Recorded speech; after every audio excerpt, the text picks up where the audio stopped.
अगर तुम्हें अनगिनत वफादार लड़ाके मिल जाएं, तो तुम क्या करोगे?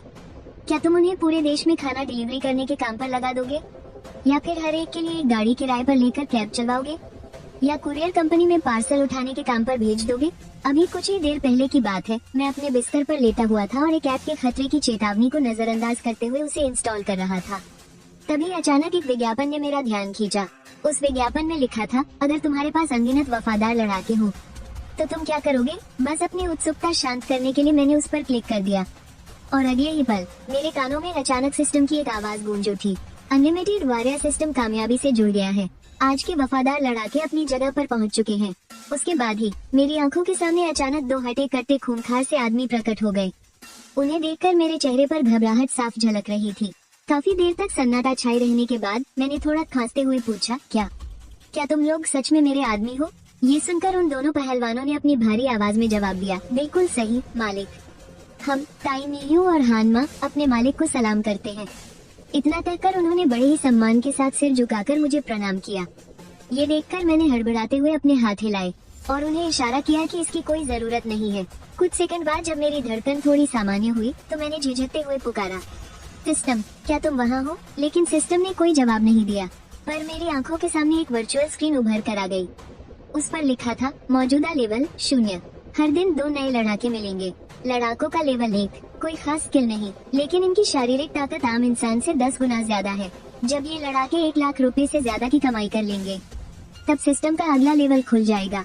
होस्ट को अपने सभी लड़ाकों के खाने, कपड़े, रहने और आने जाने का इंतजाम खुद करना होगा।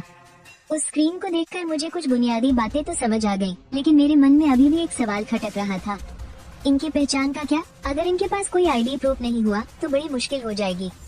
इस सिस्टम को अपग्रेड करने के लिए इन लड़ाकों को पैसे कमाने होंगे, लेकिन अगर आईडी प्रूफ ही नहीं होगा तो इन्हें किसी छोटी मोटी फैक्ट्री में भी नौकरी नहीं मिलेगी। फिर पैसे कमाने की तो बात ही छोड़ दो। इसलिए मैंने जल्दी से ताई मियू और हान माँ से पूछा। मेरी बात सुनकर उन दोनों ने अपनी जेब से अपना अपना आईडी कार्ड निकालकर मुझे दे दिया। उन्हें देखकर मेरी जान में जान आई, वरना मेरे बस की बात नहीं थी कि मैं इन लड़ाकों के लिए आईडी प्रूफ का इंतजाम कर पाऊँ। अगले दिन सुबह 5 बजे ही मेरी नींद खुल गई, क्योंकि मेरे बिस्तर के पास 2 और नए लड़ाके खड़े थे। सच में मेरा तो सिर दर्द करने लगा था। अगर इन लड़ाकों ने पैसे कमाना शुरू नहीं किया तो हर दिन आने वाले ये नए लोग सिर्फ अपना पेट भरकर ही मुझे दिवालिया कर देंगे। यही सब सोचकर मैंने अपना सिर झटका और अपना मोबाइल उठाया। मैंने देखा कि कल रात देर तक जागकर मैंने जो मैसेज भेजा था उसका आखिरकार जवाब आ गया था। उसमें लिखा था, श्याओ छिन, सुनो, आज यूफो गार्डन सोसाइटी में सामान ऊपर चढ़ाने के 2 बड़े काम आए हैं। हर काम के लिए तुम्हें कई हजार रुपए मिल जाएंगे और दोनों ही काम बहुत अर्जेंट हैं।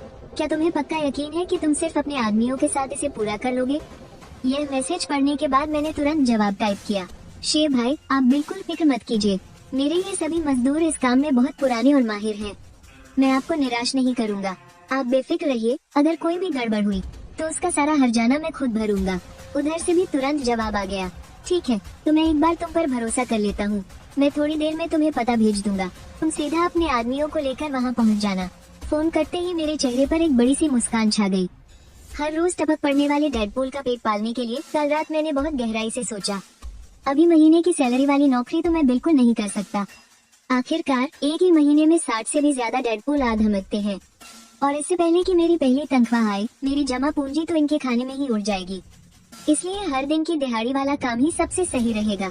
लेकिन दिहाड़ी के काम में सिर्फ शारीरिक मेहनत ही लगती है। अच्छी बात तो यह है कि भले ही इन लेवल 1 के लड़ाकों में कोई हुनर ना हो, फिर भी इनकी ताकत आम इंसान से 10 गुना ज्यादा है, और सीढ़ियों पर भारी सामान चढ़ाने वाले काम में इसी ताकत और स्टेमिना की तो जरूरत होती है, और इसके पैसे भी काफी अच्छे मिलते हैं। यही सब सोचते हुए मैं अपने चारों हटे कट्टे लड़ाकों को साथ लेकर घर से निकल पड़ा। कुछ ही देर में हम लोग यूफो गार्डन सोसाइटी पहुँच गए। मैंने देखा कि घर का मालिक पहले से ही वहाँ हमारा इंतजार कर रहा था। उसकी बातों से मुझे पता चला कि आज हमें 18वीं मंजिल तक घर की मरम्मत का सामान पहुँचाना है, और सामान के कुल 180 टुकड़े हैं। सारी बात समझने के बाद मुझे एहसास हुआ कि शेर भाई क्यों कह रहे थे कि इस काम में बहुत पैसा है। साला 18वीं मंजिल है और ये लोग लिफ्ट या मशीन का इस्तेमाल भी नहीं करने दे रहे। सीमेंट की एक बोरी ढोने में ही इंसान की जान निकल जाती है। भले ही ये काम थोड़ा सिरदर्दी वाला था, लेकिन अच्छी बात ये थी कि पैसे बढ़िया मिल रहे थे। बिचौलिए के 2 रुपये काटकर मेरे हाथ में 63 रुपये आ रहे थे। मैंने हिसाब लगाया तो 180 सामान के 10,000 से ज्यादा बन रहे थे। मेरी तो महीने की कमाई ही 3,000 थी। ये सोचकर ही मेरी खुशी का ठिकाना नहीं रहा। मैंने तुरंत अपने जाबाज लड़कों को काम पर लगा दिया और भाई काम शुरू होते ही जो हुआ वो तो कमाल ही था। वहाँ भारी और हल्के हर तरह के सामान थे। सबसे हल्की टाइल्स का वजन भी कम से कम 25-30 किलो तो था ही। लेकिन मेरे वो लड़के जैसे कि टीएनयू और बाकी सब एक एक बार में 6-6 सामान पीठ पर लाद कर दौड़ रहे थे। ये नजारा देखकर वहाँ खड़ा मालिक तो हक्का बक्का रह गया। फिर वो मेरे पास आकर बोला, भाई तुम्हारे ये लड़के तो सच में उस्ताद है यार। 200 किलो से ज्यादा का वजन उठाकर ऐसे दौड़ रहे हैं जैसे कुछ हो ही ना। आज तो मेरी सच में आंखें खुल गई। उसकी ये बात सुनकर मैंने एक हल्की सी मुस्कान के साथ कहा, भैया मैंने तो आपसे पहले ही कहा था ना कि मेरे ये लड़के एकदम पक्के और माहिर हैं। आप बिल्कुल बेफिक्र रहिए, हम काम एकदम तय समय पर पूरा करके देंगे। मेरी बात खत्म ही हुई थी कि उस मालिक ने एकदम हैरानी भरी नजरों से सीढ़ियों की तरफ देखा। टीएनयू और बाकी लड़के तो अपना पहला चक्कर पूरा करके वापस भी आ चुके थे। मालिक घबरा कर बोला, अरे तुम लोग कहीं गलत मंजिल पर तो नहीं चले गए? मेरा घर 18वीं मंजिल पर है भाई और तुम लोग 200 किलो वजन उठाकर ले जा रहे हो। मुश्किल से 2-3 मिनट हुए हैं और तुम लोग एक चक्कर लगा भी आए। इस पर टीएनयू ने अपनी भारी आवाज में जवाब दिया, 18वीं मंजिल ही थी, वहाँ अंदर आपके मिस्त्री भी तो काम कर रहे हैं।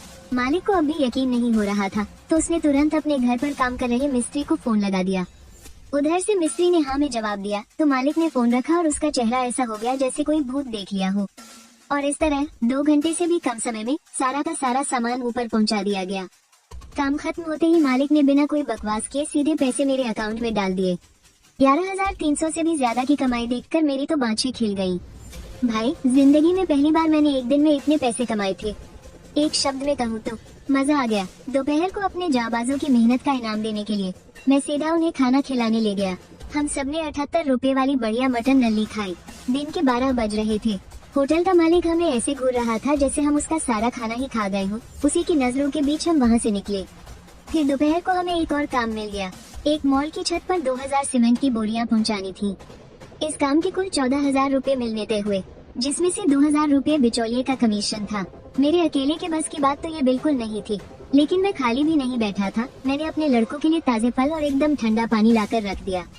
मैंने उनकी पूरी देखभाल की और लड़कों ने भी अपने काम में कोई कसर नहीं छोड़ी। शाम तक पूरी 2000 बोरियां छत पर पहुंच चुकी थी। लेकिन भाई इस बार पैसे मिलने में लफड़ा हो गया। अपने खाते में सिर्फ 6,000 रुपए देखकर मेरे माथे पर सिलवटें पड़ गयी। मैंने पूछा, सेठ जी ये तो गलत है ना? 2000 बोरियों के हिसाब से कुल 14,000 रुपए बनते हैं। बिचौलिए के 2000 हटा भी दे तब भी मेरे 12,000 रुपए तो बनते ही है ना। आपने तो सीधे सीधे आधे पैसे ही मार लिए। मेरी बात सुनकर उस मॉल का मैनेजर बड़ी हेकड़ी और घमंड में बोला, मेरे छोटे भाई मैंने देखा कि तुम लोगों ने ये काम कितनी जल्दी निपटा लिया है। तुम्हारे इन लड़कों को तो कोई खास थकान भी नहीं हुई है। 6,000 कम नहीं होते। अब चुपचाप यहाँ से चलते बनो। उसकी ये बात सुनते ही मेरे तन बदन में आग लग गई। ये कमीना साफ साफ मेरे पैसे मारकर अपनी जेबें भरना चाहता था। तो मैंने भी तल्ख आवाज में जवाब दिया, देखिए झाओ साहब, अगर आप चाय पानी के नाम पर थोड़े बहुत पैसे रख लेते तो मैं कुछ नहीं कहता, लेकिन आपने तो सीधा मेरे आधे पैसे ही डका लिए। क्या ये थोड़ी ज्यादती नहीं है? मेरी पूरी बात सुनकर उस झाओ नाम के मैनेजर ने एक बड़ी ही कमीनी सी हंसी और मुंह फेर कर वहाँ से जाने लगा।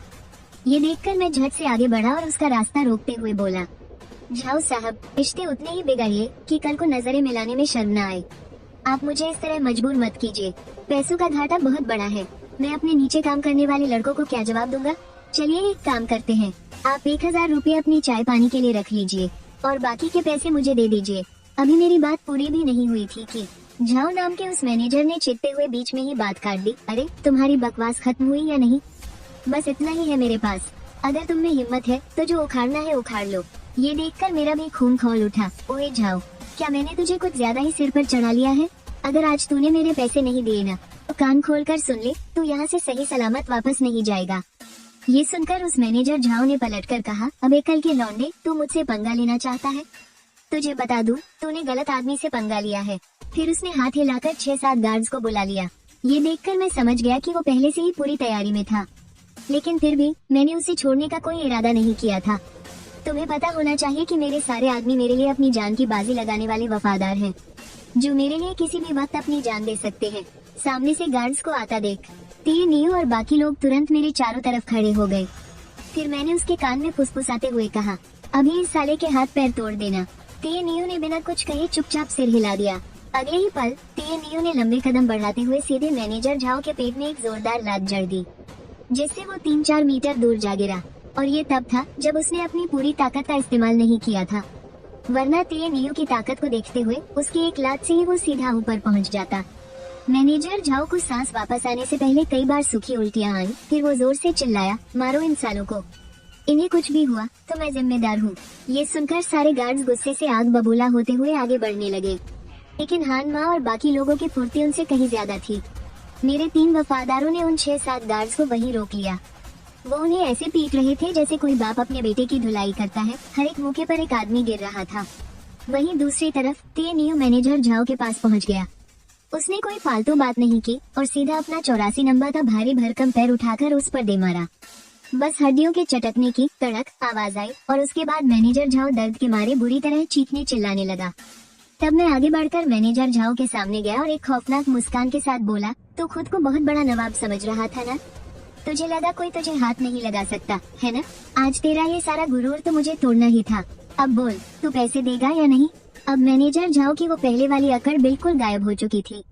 वो किसी कीड़े की तरह जमीन पर पड़ा पागलों की तरह अपना सिर हिला रहा था। मैंने उसका फोन निकाला, उसमें पैसे ट्रांसफर करने की रकम डाली और फिर उसका चेहरा स्कैन करके पेमेंट करवा ली। बचे हुए 6,000 रुपए अकाउंट में आते देख मैंने बड़े ही शांत लहजे में कहा, हाँ एक बात और, तू चाहे तो पुलिस को बुला सकता है, मुझे कोई फर्क नहीं पड़ता। तुझे मेरे सिर्फ एक ही भाई ने मारा है। अगर वो अंदर चला भी गया तो भी हम लोग बाहर ही रहेंगे। आगे तो खुद समझदार है। इतना कहकर मैं टीएनयू और बाकी लोगों को लेकर उस मॉल की कंस्ट्रक्शन साइट से निकल गया। मैनेजर झाओ हमें पीछे से जाते हुए घूर रहा था और उसकी आंखों में नफरत साफ दिखाई दे रही थी। फिर उसने अपने आसपास देखा और हार मानते हुए एक लंबी सांस छोड़ी। उसने पहले अस्पताल जाना ही सही समझा। घर वापस लौटने के बाद मैं आधी रात तक इंतजार करता रहा, लेकिन कोई पुलिस मेरे दरवाजे पर नहीं आई, तो मैं भी बेफिक्र होकर सीधा बिस्तर पर गया और सो गया। अगली सुबह मेरे उस छोटे से बेडरूम में 2 और हटे कट्टे आदमी आ चुके थे। कल कुल मिलाकर 23,000 से ज्यादा की कमाई हुई थी, इसलिए पैसों को लेकर मुझे थोड़ी राहत मिल गई थी। लेकिन अभी सबसे जरूरी काम ये था कि मुझे अपने इन वफादार लड़ाकों को ठहराने के लिए तुरंत एक जगह चाहिए थी। जैसे जैसे मेरे आदमियों की गिनती बढ़ रही थी, मेरा ये छोटा सा किराए का कमरा उनके लिए कम पड़ने लगा था। इसलिए मैंने अपने मकान मालिक को फोन करने के लिए मोबाइल निकाला, लेकिन जैसे ही मैंने फोन निकाला उसकी घंटी बज उठी। फोन प्रॉपर्टी एजेंट शेयू का था। कॉल उठाते ही दूसरी तरफ से उसकी आवाज आई, हेलो चिन भाई, क्या वो सब आपने किया है? मेरा हाँ में जवाब सुनने के बाद शेयू ने बहुत ही गंभीर होकर कहा, चिन भाई आपको थोड़ा संभल कर रहना होगा। मुझे नहीं लगता कि वो बात को यहीं खत्म होने देगा। एज शहर में उसके बड़े भाई झाओ जेन का काफी दबदबा है। कुछ साल पहले जब कानून इतना सख्त नहीं था, तब वो गुंडागर्दी और अंडरवर्ल्ड के कामों में बहुत एक्टिव था और उसने काफी सारा काला धन भी जमा कर रखा है। हालांकि पिछले कुछ सालों से पुलिस की सख्ती बढ़ गई है। झाओ जियान ने अपना काम बदलना शुरू कर दिया था। वो अब कंस्ट्रक्शन और एंटरटेनमेंट के धंधे में उतर चुका था। अपने शहर का वो जिनशा नाइट क्लब उसी की प्रॉपर्टी है। और हाँ, उस आदमी ने अपने नीचे काफी गुंडे पाल रखे हैं।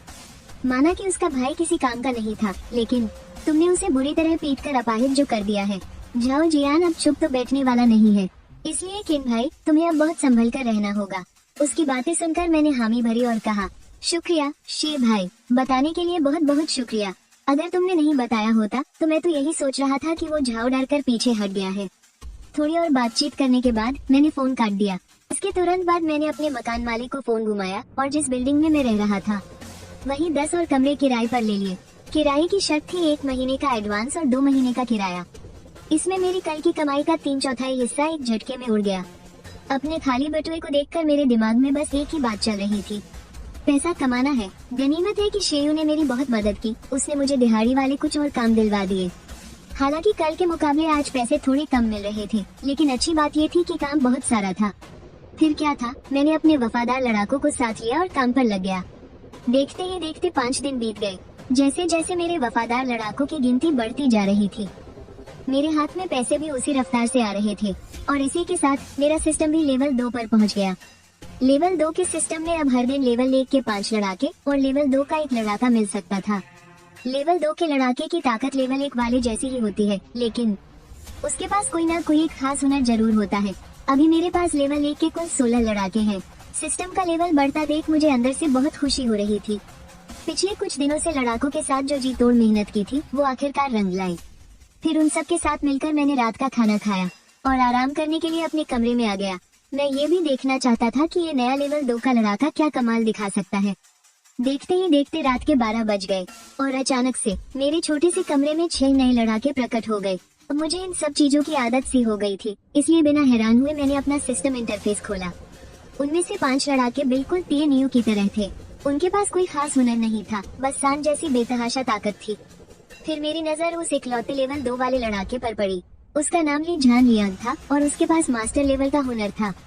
उसका हुनर था खाना बनाना, जिससे खाने का स्वाद 10 गुना बढ़ जाता है। ये देखकर मैं अपनी ठुड्डी खुजाते हुए बड़बड़ाया, मास्टर लेवल का कुक, पता नहीं ये खाना कैसा बनाता होगा। यार, अफसोस की बात है कि अभी आधी रात हो रही है। ऊपर से इस किराए के कमरे में कोई बर्तन या राशन भी नहीं है। ली जान लियांग के हाथ का जादू देखने के लिए कल तक का इंतजार करना ही पड़ेगा। सबको सोने का आदेश देकर मैं भी गहरी नींद में सो गया और सीधे सुबह ही मेरी आंख खुली। अगले दिन सुबह सुबह टीएनयू अपनी टीम लेकर शेयू के बताए हुए काम पर निकल गया और मैं आज रात आए उन 6 नए लड़ाकों को लेकर बाजार निकल पड़ा। मुझे रसोई के बर्तन और कुछ राशन खरीदना था ताकि सबसे पहले ली जान लियांग के हाथों का स्वाद चख सकूं। कमरे पर वापस आकर मैं चुपचाप ली जान लियांग के हुनर का तमाशा देखने लगा। ली जान लियांग जैसे ही किचन में घुसा, वो पूरी तरह से अपने काम में खो गया। उसे देखकर ऐसा लग रहा था मानो तलना, भूनना, उबालना, उसे हर चीज में महारत हासिल हो। कुछ ही पलों में उस छोटी सी रसोई से एक बहुत ही लाजवाब और भूख बढ़ाने वाली महक आने लगी। थोड़ी ही देर में मेरे सामने 6 शानदार डिशेज परोस दी गई। मैंने जैसे ही ब्रेस्ट पोर्क का पहला निवाला खाया, मैं खुद को रोक नहीं पाया और ली को थम्स अप दिखा दिया। क्या बात है, इसके साथ ही सिस्टम को लेकर मेरी उम्मीदें और भी ज्यादा बढ़ गई। अगर इतने बढ़िया खाने को सिस्टम सिर्फ मास्टर लेवल मान रहा है, तो सोचो इसके आगे के 3 लेवल में तो क्या ही गजब का जादू होगा। वो खाना खाकर मजा ही आ गया। बाकी लेवल 1 के लड़ाकों ने तो प्लेटें चाट चाट कर एकदम साफ ही कर दी थी। ये देखकर मुझे पक्का यकीन हो गया कि ली का हाथ कितना शानदार है। मैंने तुरंत फैसला किया कि कल रात जो मैंने प्लान सोचा था उसे अब अमल में लाना है, और वो प्लान था खाने पीने का बिजनेस। जाहिर है अभी मेरे पास जितने पैसे थे उसमें रेस्टोरेंट खोलने का तो मैं सोच भी नहीं सकता था, लेकिन एक चलता फिरता फूड कार्ट शुरू करने में कोई दिक्कत नहीं थी। अगर खाने का स्वाद लोगों के मुंह लग गया तो पैसों की बारिश होने से कोई नहीं रोक सकता। फिर क्या था, मैंने बिना देरी किए काम शुरू कर दिया। मैंने तुरंत ली जान लियांग से कई सारे इंसुलेटेड डिब्बों में खाना बनवाया। फिर एक ही रिक्शा लिया और सारा खाना लेकर पास के सबसे बड़े कंस्ट्रक्शन साइट पर पहुंच गया। साइट पर लंच ब्रेक हो चुका था। बाहर पहले से ही ठेले वालों की अच्छी खासी भीड़ जमा थी।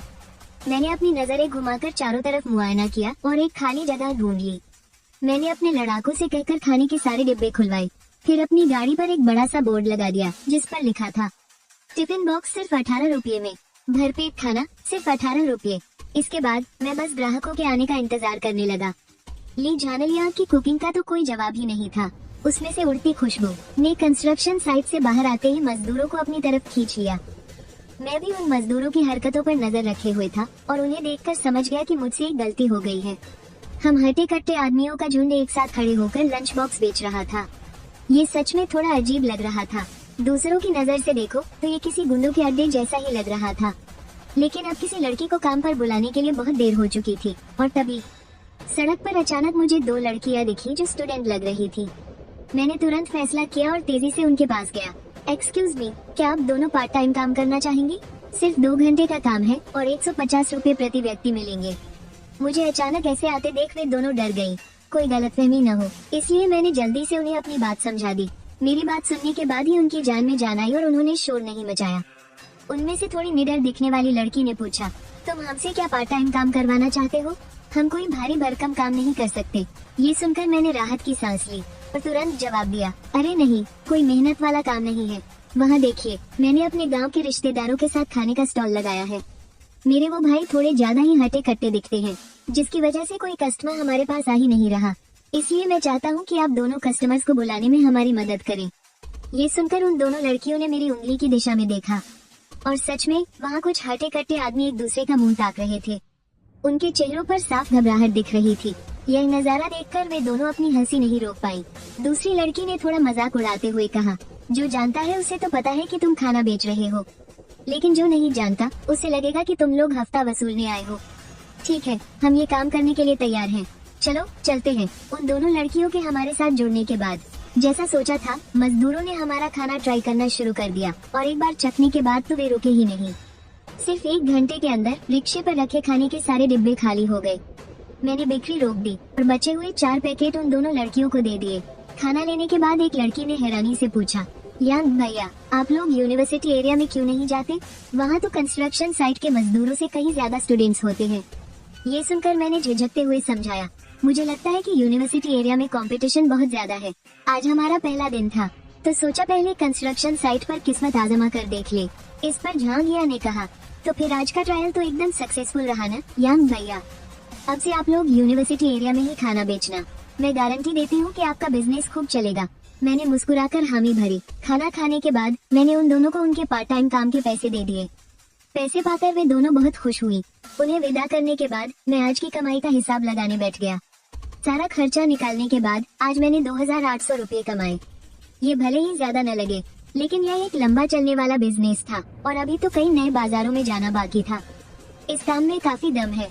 वहीं दूसरी तरफ टाइम और उसके लड़कों ने आज 4 काम पूरे किए और कुल मिलाकर 4000 रुपए से ज्यादा की कमाई की, जो कि काफी अच्छी थी। मेरे पास वफादार आदमियों की गिनती लगातार बढ़ रही थी, इसलिए मैंने एक छोटा सा प्लान बनाया। खाने के स्टॉल के लिए ली झानलियांग और 5 लेवल 1 के आदमी काफी थे, जबकि डिमोलिशन वाले काम में लोग जरूरत से ज्यादा थे। इसलिए मैंने सोचा कि टाइन्यू को उस टीम का लीडर बना दूं और बाकी बचे सभी आदमियों को हेल्पर के तौर पर कंस्ट्रक्शन साइट पर भेज दूं। दिमाग में ये रफ प्लान बनाने के बाद मैं सबको लेकर घर आ गया। रात के ठीक 12 बजे नया आदमी सामने आ गया। आज के लेवल 2 आदमी का नाम ली फे था और उसका हुनर कारपेंटर का था। फे का आना मेरे कंस्ट्रक्शन साइट वाले प्लान के लिए एकदम परफेक्ट था, तो मैंने तय किया कि पहले उसे साइट पर ही काम पर लगाऊंगा और कुछ लेवल 1 के आदमियों के साथ उसकी एक टीम बना दूंगा जो ठेके पर काम लेगी। इससे हमारी कमाई कई गुना बढ़ जाएगी। और जब मैं ये सारे प्लान बनाने में बिजी था, तभी जिनशा नाइट क्लब के एक बेहद आलीशान वीआईपी रूम में झाओ जियान वीआईपी रूम के बीचों बीच पूरे रौब से बैठा था और अपने आदमी शाओनिंग की रिपोर्ट सुन रहा था। बॉस झाओ, जिन लोगों ने डोंग भाई पर हाथ उठाया था उनका पता चल गया है। उनके लीडर का नाम छिन यांग है, जो सिर्फ 6 महीने पहले ही कॉलेज से पास आउट हुआ है। उसके साथ वाले लोगों की भी जानकारी निकाली है, वो सब अलग अलग जगहों से है। उनका कोई तगड़ा बैकग्राउंड नहीं है, बस जवानों वाला खून गर्म है और कुछ नहीं। ये सुनकर झाओ जियान ने बहुत ही शांत आवाज में कहा, 210 पता चल गया है तो जाकर काम खत्म करो। 210। माना कि मेरा छोटा भाई किसी काम का नहीं है। 210, लेकिन इसका मतलब ये नहीं कि कोई भी ऐरा गहरा उसे हाथ लगा दे। 20, वरना लोग मेरे यानी झाओ जियान के बारे में क्या सोचेंगे। जाओ, उसके हाथ पैर तोड़ दो और उसे घसीटते हुए मेरे पास लाओ। मैं भी तो देखूं, इस लौंडे में इतनी हिम्मत कहाँ से आई कि उसने मेरे आदमी पर हाथ उठाया। उसी रात के करीब 3 बजे मेरी सोसाइटी के बाहर अचानक कई गाड़ियां आकर रुकी। गाड़ियां गेट पर रुकी और उनमें से 10-12 लोग हाथों में डंडे और चापड़ लिए बाहर निकले। वो तेजी से सोसाइटी के अंदर की तरफ बढ़े, गार्ड रूम के पास से गुजरते हुए। उनमें से 2 लोग सीधे अंदर घुसे और सिक्योरिटी गार्ड को बंधक बना लिया। बाकी के लोग सीधे मेरी बिल्डिंग की तरफ आ गए। थोड़ी ही देर में मार काट की तेज आवाजों से मेरी नींद खुल गई। जब मैं उठा तो मेरे रूममेट्स ली झानलियांग और ली फे पहले ही उठ चुके थे। वो पूरी तरह से अलर्ट होकर मुझे घेरे खड़े थे। ये देखकर मैंने आधी नींद में पूछा, क्या हुआ? ली झानलियांग ने बताया, बॉस, अभी किसी ने हम पर हमला करने की कोशिश की थी, लेकिन हमारे पहरेदारों को पता चल गया। टीएनयू और बाकी लोग उन्हें संभाल रहे हैं। ये सुनते ही मेरी नींद उड़ गई। मुझे पता था कि झाओ भाइयों से निपटना इतना आसान नहीं होगा, लेकिन आधे मिनट के अंदर ही बाहर का सारा शोर शांत हो गया। फिर किसी ने दरवाजा खटखटाया। ली झानलियांग ने चौकन्ना होकर पूछा, कौन है? बाहर से टीएनयू की भारी आवाज आई। लियांग भाई, मैं हूँ टीएनयू। टीएनयू की आवाज सुनकर मैंने तुरंत लियांग से दरवाजा खोलने को कहा। बाहर का नजारा देखा तो पूरा कॉरिडोर लोगों से भरा हुआ था। झाओ भाइयों के 10-12 आदमियों को हमारे लड़ाकों ने जमीन पर घुटनों के बल बिठा रखा था। सबके सिर फूटे हुए थे और खून बह रहा था। देखकर ही लग रहा था कि उनकी बुरी तरह पिटाई हुई है। मैंने बाहर आकर उनसे पूछा, क्या तुम लोगों को झाओ जियान ने भेजा है? ये सुनकर उनके लीडर ने कांपते हुए कहा, हाँ बॉस, झाओ ने हमें आपको बुलाने के लिए भेजा था।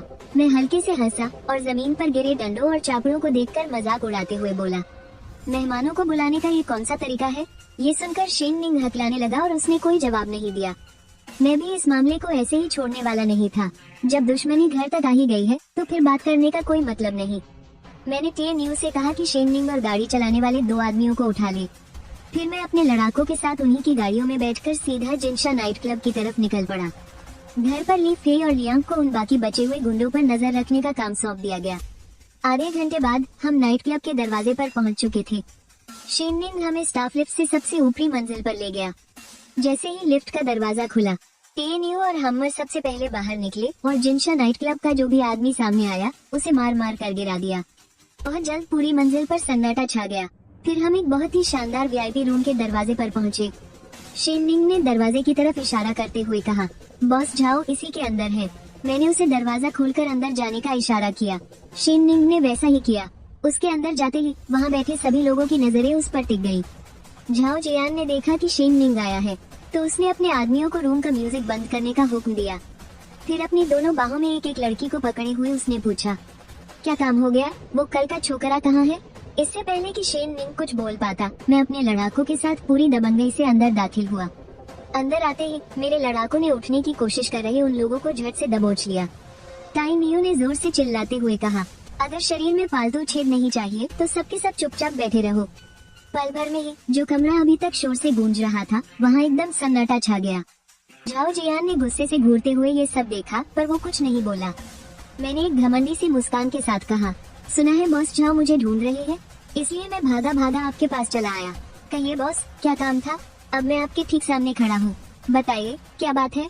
मेरी इस नौटंकी को देखकर झाओ जियान का चेहरा गुस्से से लाल पीला हो रहा था। उसने सपने में भी नहीं सोचा था कि उसके आदमी ऐसे मात खा जाएंगे और न ही उसे अंदाजा था कि मेरे पास इतने सारे लोग होंगे। हालात को देखते हुए समझदारी इसी में थी कि पंगा न लिया जाए। तभी झाओ जियान ने हार मानते हुए कहा, ठीक है, इस बार मैं अपनी हार मानता हूँ। छोटे भाई, तुम्हारी क्या शर्तें हैं? बता दो, हम आपस में बैठकर सुलझा सकते हैं। ये सुनकर मैं हंस पड़ा और बोला, तुम तो मेरी जान लेने पर तुले थे, अब हमारे बीच क्या बातचीत बची है? उसने कहा, तो फिर तुम ही बताओ छोटे भाई, क्या चाहते हो? तुम्हारी हर शर्त मुझे मंजूर है। उसके इतना कहते ही मेरे चेहरे पर एक शातिर सी मुस्कान आ गई। मुझे भी बस इसी का इंतजार था। तो फिर मैंने कहा, मानना पड़ेगा बॉस झाओ, आप बड़े सीधे आदमी हैं। मैंने सुना है कि यूनिवर्सिटी वाले इलाके में आपका एक रेस्टोरेंट है, वहाँ काफी अच्छी खासी भीड़ रहती है। मुझे हुए मानसिक तनाव के मुआवजे के तौर पर आप वो रेस्टोरेंट मुझे दे दीजिए और साथ ही 5 लाख रुपए नकद। कोई दिक्कत तो नहीं है ना? ये सुनकर झाओ जियान ने घबराते हुए सिर हिलाया और कहा, ये नामुमकिन है। मैं तुम्हें 20 लाख रुपए का हर्जाना दे सकता हूँ और फिर हमारे बीच का ये मामला यहीं खत्म हो जाएगा। मैंने तंज कसते हुए कहा, बॉस झाओ, आप मजाक कर रहे हैं क्या? आपको लग रहा है कि मैं आपसे कोई राय मांग रहा हूँ? मैं आपको सिर्फ बता रहा हूँ। ये सुनकर झाओ जियान भी थोड़े तेवर दिखाते हुए बोला, तो क्या तुम मुझे जान से मार दोगे? सच है, मैं तुम्हें मार तो नहीं सकता पर कोई और तो मार सकता है ना? ये कहकर मैंने टाई नियो को आवाज दी, टाई नियो, जरा इधर आना। हमारे बॉस झाओ को कुछ ऐसा कमाल दिखाओ जो इन्होंने पहले कभी न देखा हो।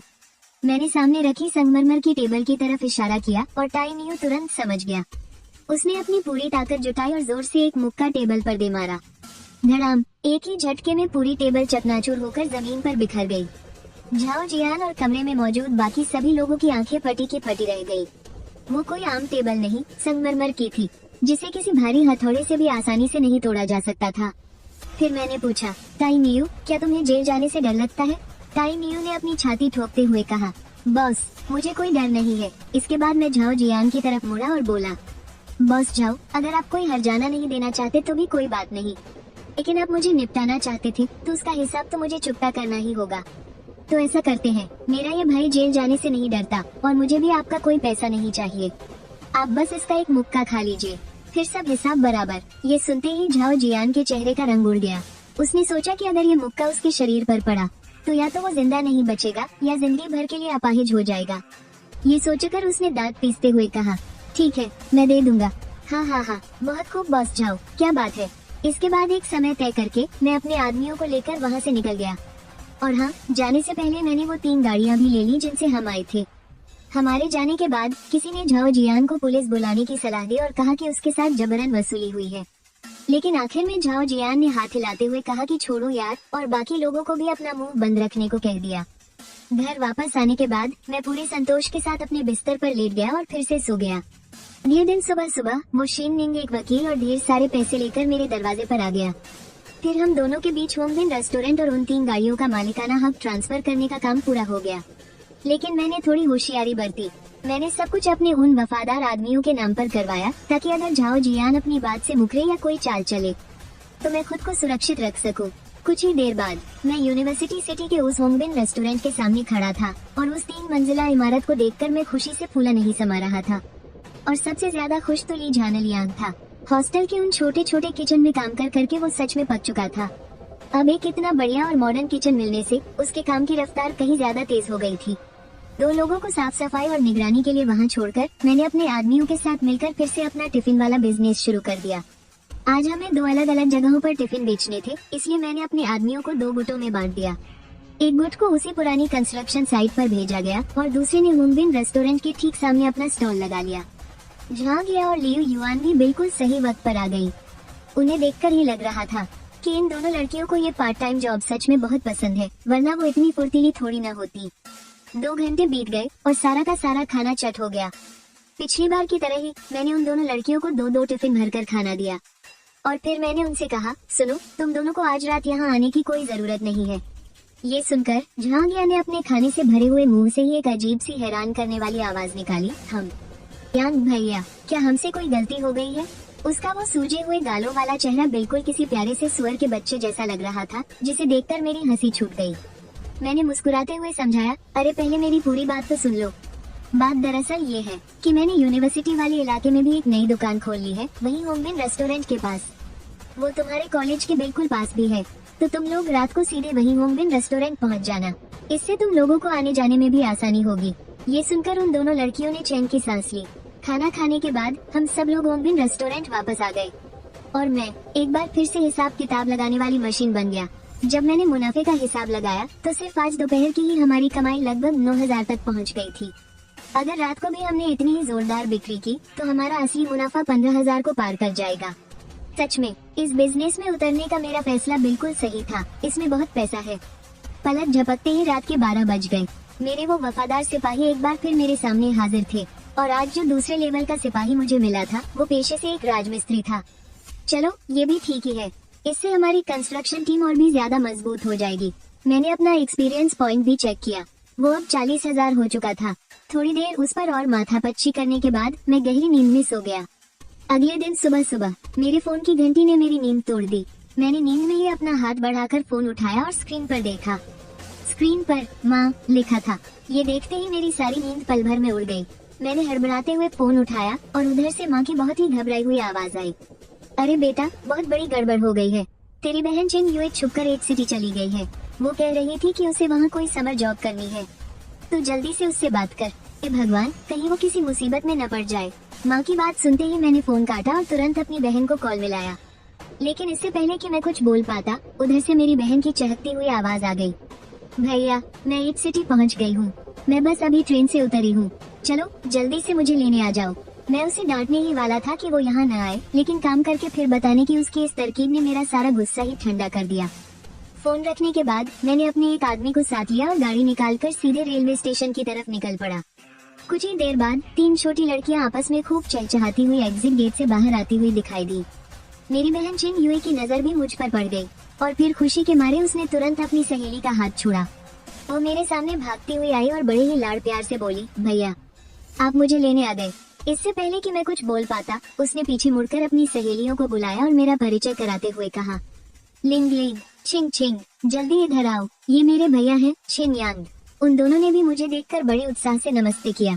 फिर हम सब एक साथ पार्किंग की तरफ चल पड़े। चलते चलते मैंने पूछा, गर्मियों की छुट्टियां हो गई हैं, तो घर पर रहकर मजे क्यों नहीं कर रही हो? गर्मियों में काम करने का ख्याल कैसे आ गया? ये सुनकर छिनयू ने समझाते हुए कहा, ये छिंग छिंग का आइडिया था। उसकी एक दीदी है जो एक सिटी में वेट्रेस का काम करती है। वो महीने का 7-8 हजार कमा लेती है और हाँ, रहना खाना भी बिल्कुल मुफ्त है। हम सब ने सोचा है कि पैसे कमाकर अपनी पसंद की चीजें खरीदेंगे। ये सुनते ही मुझे लगा कि इन छोटी बच्चियों का काम करने का ये आइडिया बिल्कुल बकवास है। एक सिटी में एक वेट्रेस की सैलरी मुश्किल से 3-4 हजार ही होती है। हाँ, नाइट क्लब में काम करने वाली लड़कियों को ज्यादा पैसे मिलते हैं, लेकिन उसके लिए उन्हें कुछ खास सेवाएं भी देनी पड़ती हैं। इसका मतलब साफ था कि चियायू छिंग की वो दीदी पक्का किसी नाइट क्लब जैसी ही जगह पर काम करती होगी और ये नादान बच्चियां वैसी जगह पर काम करने जाएंगी। ये कोई मजाक चल रहा है क्या? तभी मैंने चियायू छिंग से पूछा, सुनो बहन, क्या ये तुम्हारी अपनी सगी दीदी है? इस पर चियायू छिंग ने कहा, नहीं तो, वो मुझे ऑनलाइन गेम खेलते हुए मिली थी। वो बहुत अच्छी है, कभी कभी तो वो मुझे गेम में नई स्किन भी गिफ्ट करती है। ये सुनकर मैं एकदम अवाक रह गया। सच में यार, आजकल के बच्चे किसी पर भी भरोसा कर लेते हैं। इसके बाद मैंने और कुछ नहीं पूछा। जाहिर सी बात है, मैं इन बच्चियों को उस काम के बहाने ठगे जाने तो बिल्कुल नहीं देने वाला था। आधे घंटे बाद मैं उन तीनों को गाड़ी में बिठाकर होंग बिन रेस्टोरेंट के पास ले आया। उस वक्त दोपहर हो चुकी थी। यांग जी अपने लड़कों के साथ खाने के डिब्बे बेच रहा था। मैंने कुछ डिब्बे लिए और उन बच्चियों को खाने के लिए दे दिए और खुद वही स्टॉल पर खड़े होकर मदद करने लगा। लियू लिंगलिंग ने खाना खाते हुए पूछा, यू तुम्हारे भैया क्या यहाँ लोगों को खाना बेचने में मदद करते हैं? छिन्यू ने जवाब दिया, हाँ शायद। कॉलेज के बाद भैया घर वापस नहीं आए थे, बस इतना कहा था कि वो एड सिटी में नौकरी करते हैं।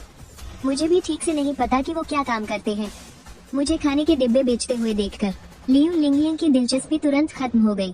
फिर उसने चियायू छिंग से पूछा, छिंग क्या तुमने सुन दीदी से बात की? वो हमें लेने कब आ रही है?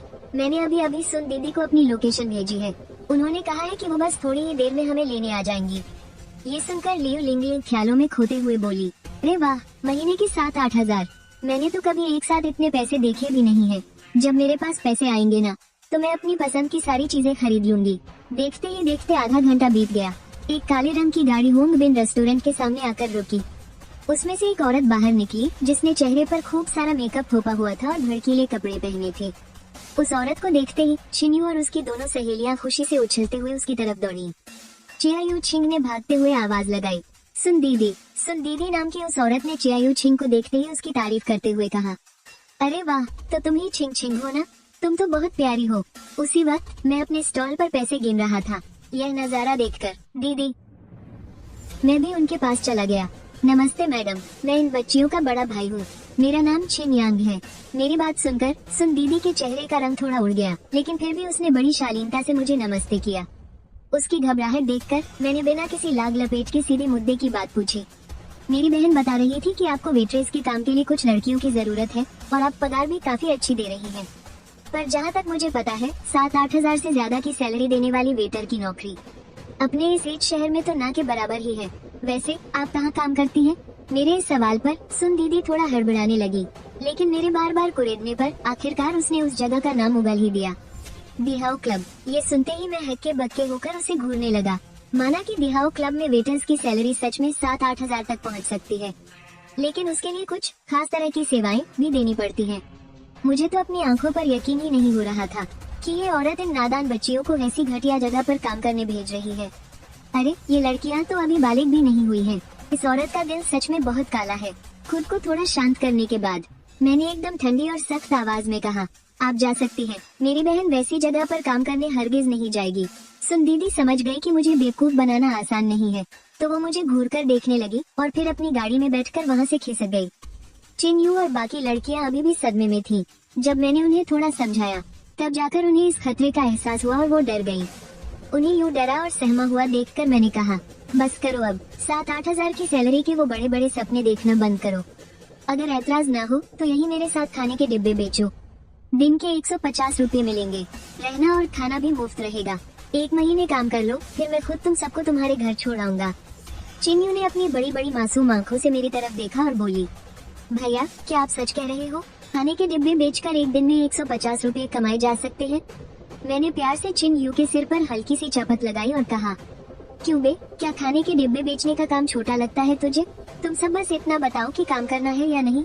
अगर नहीं करना तो मैं जाकर तुम सबकी टिकट कटवाता हूँ और कल ही तुम सबको वापस घर भेज दूंगा। चिन्यू ने हड़बड़ाते हुए कहा, करना है, बिल्कुल करना है, लेकिन भैया आप अपनी बात से मुकरोगे तो नहीं?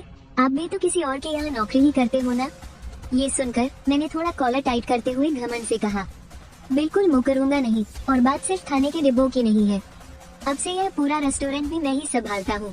हालांकि मैं अपनी बहन को अभी यह नहीं बता सकता था कि यह रेस्टोरेंट अब मेरा है, लेकिन उसे थोड़ा बहुत हिंट तो दे ही सकता था।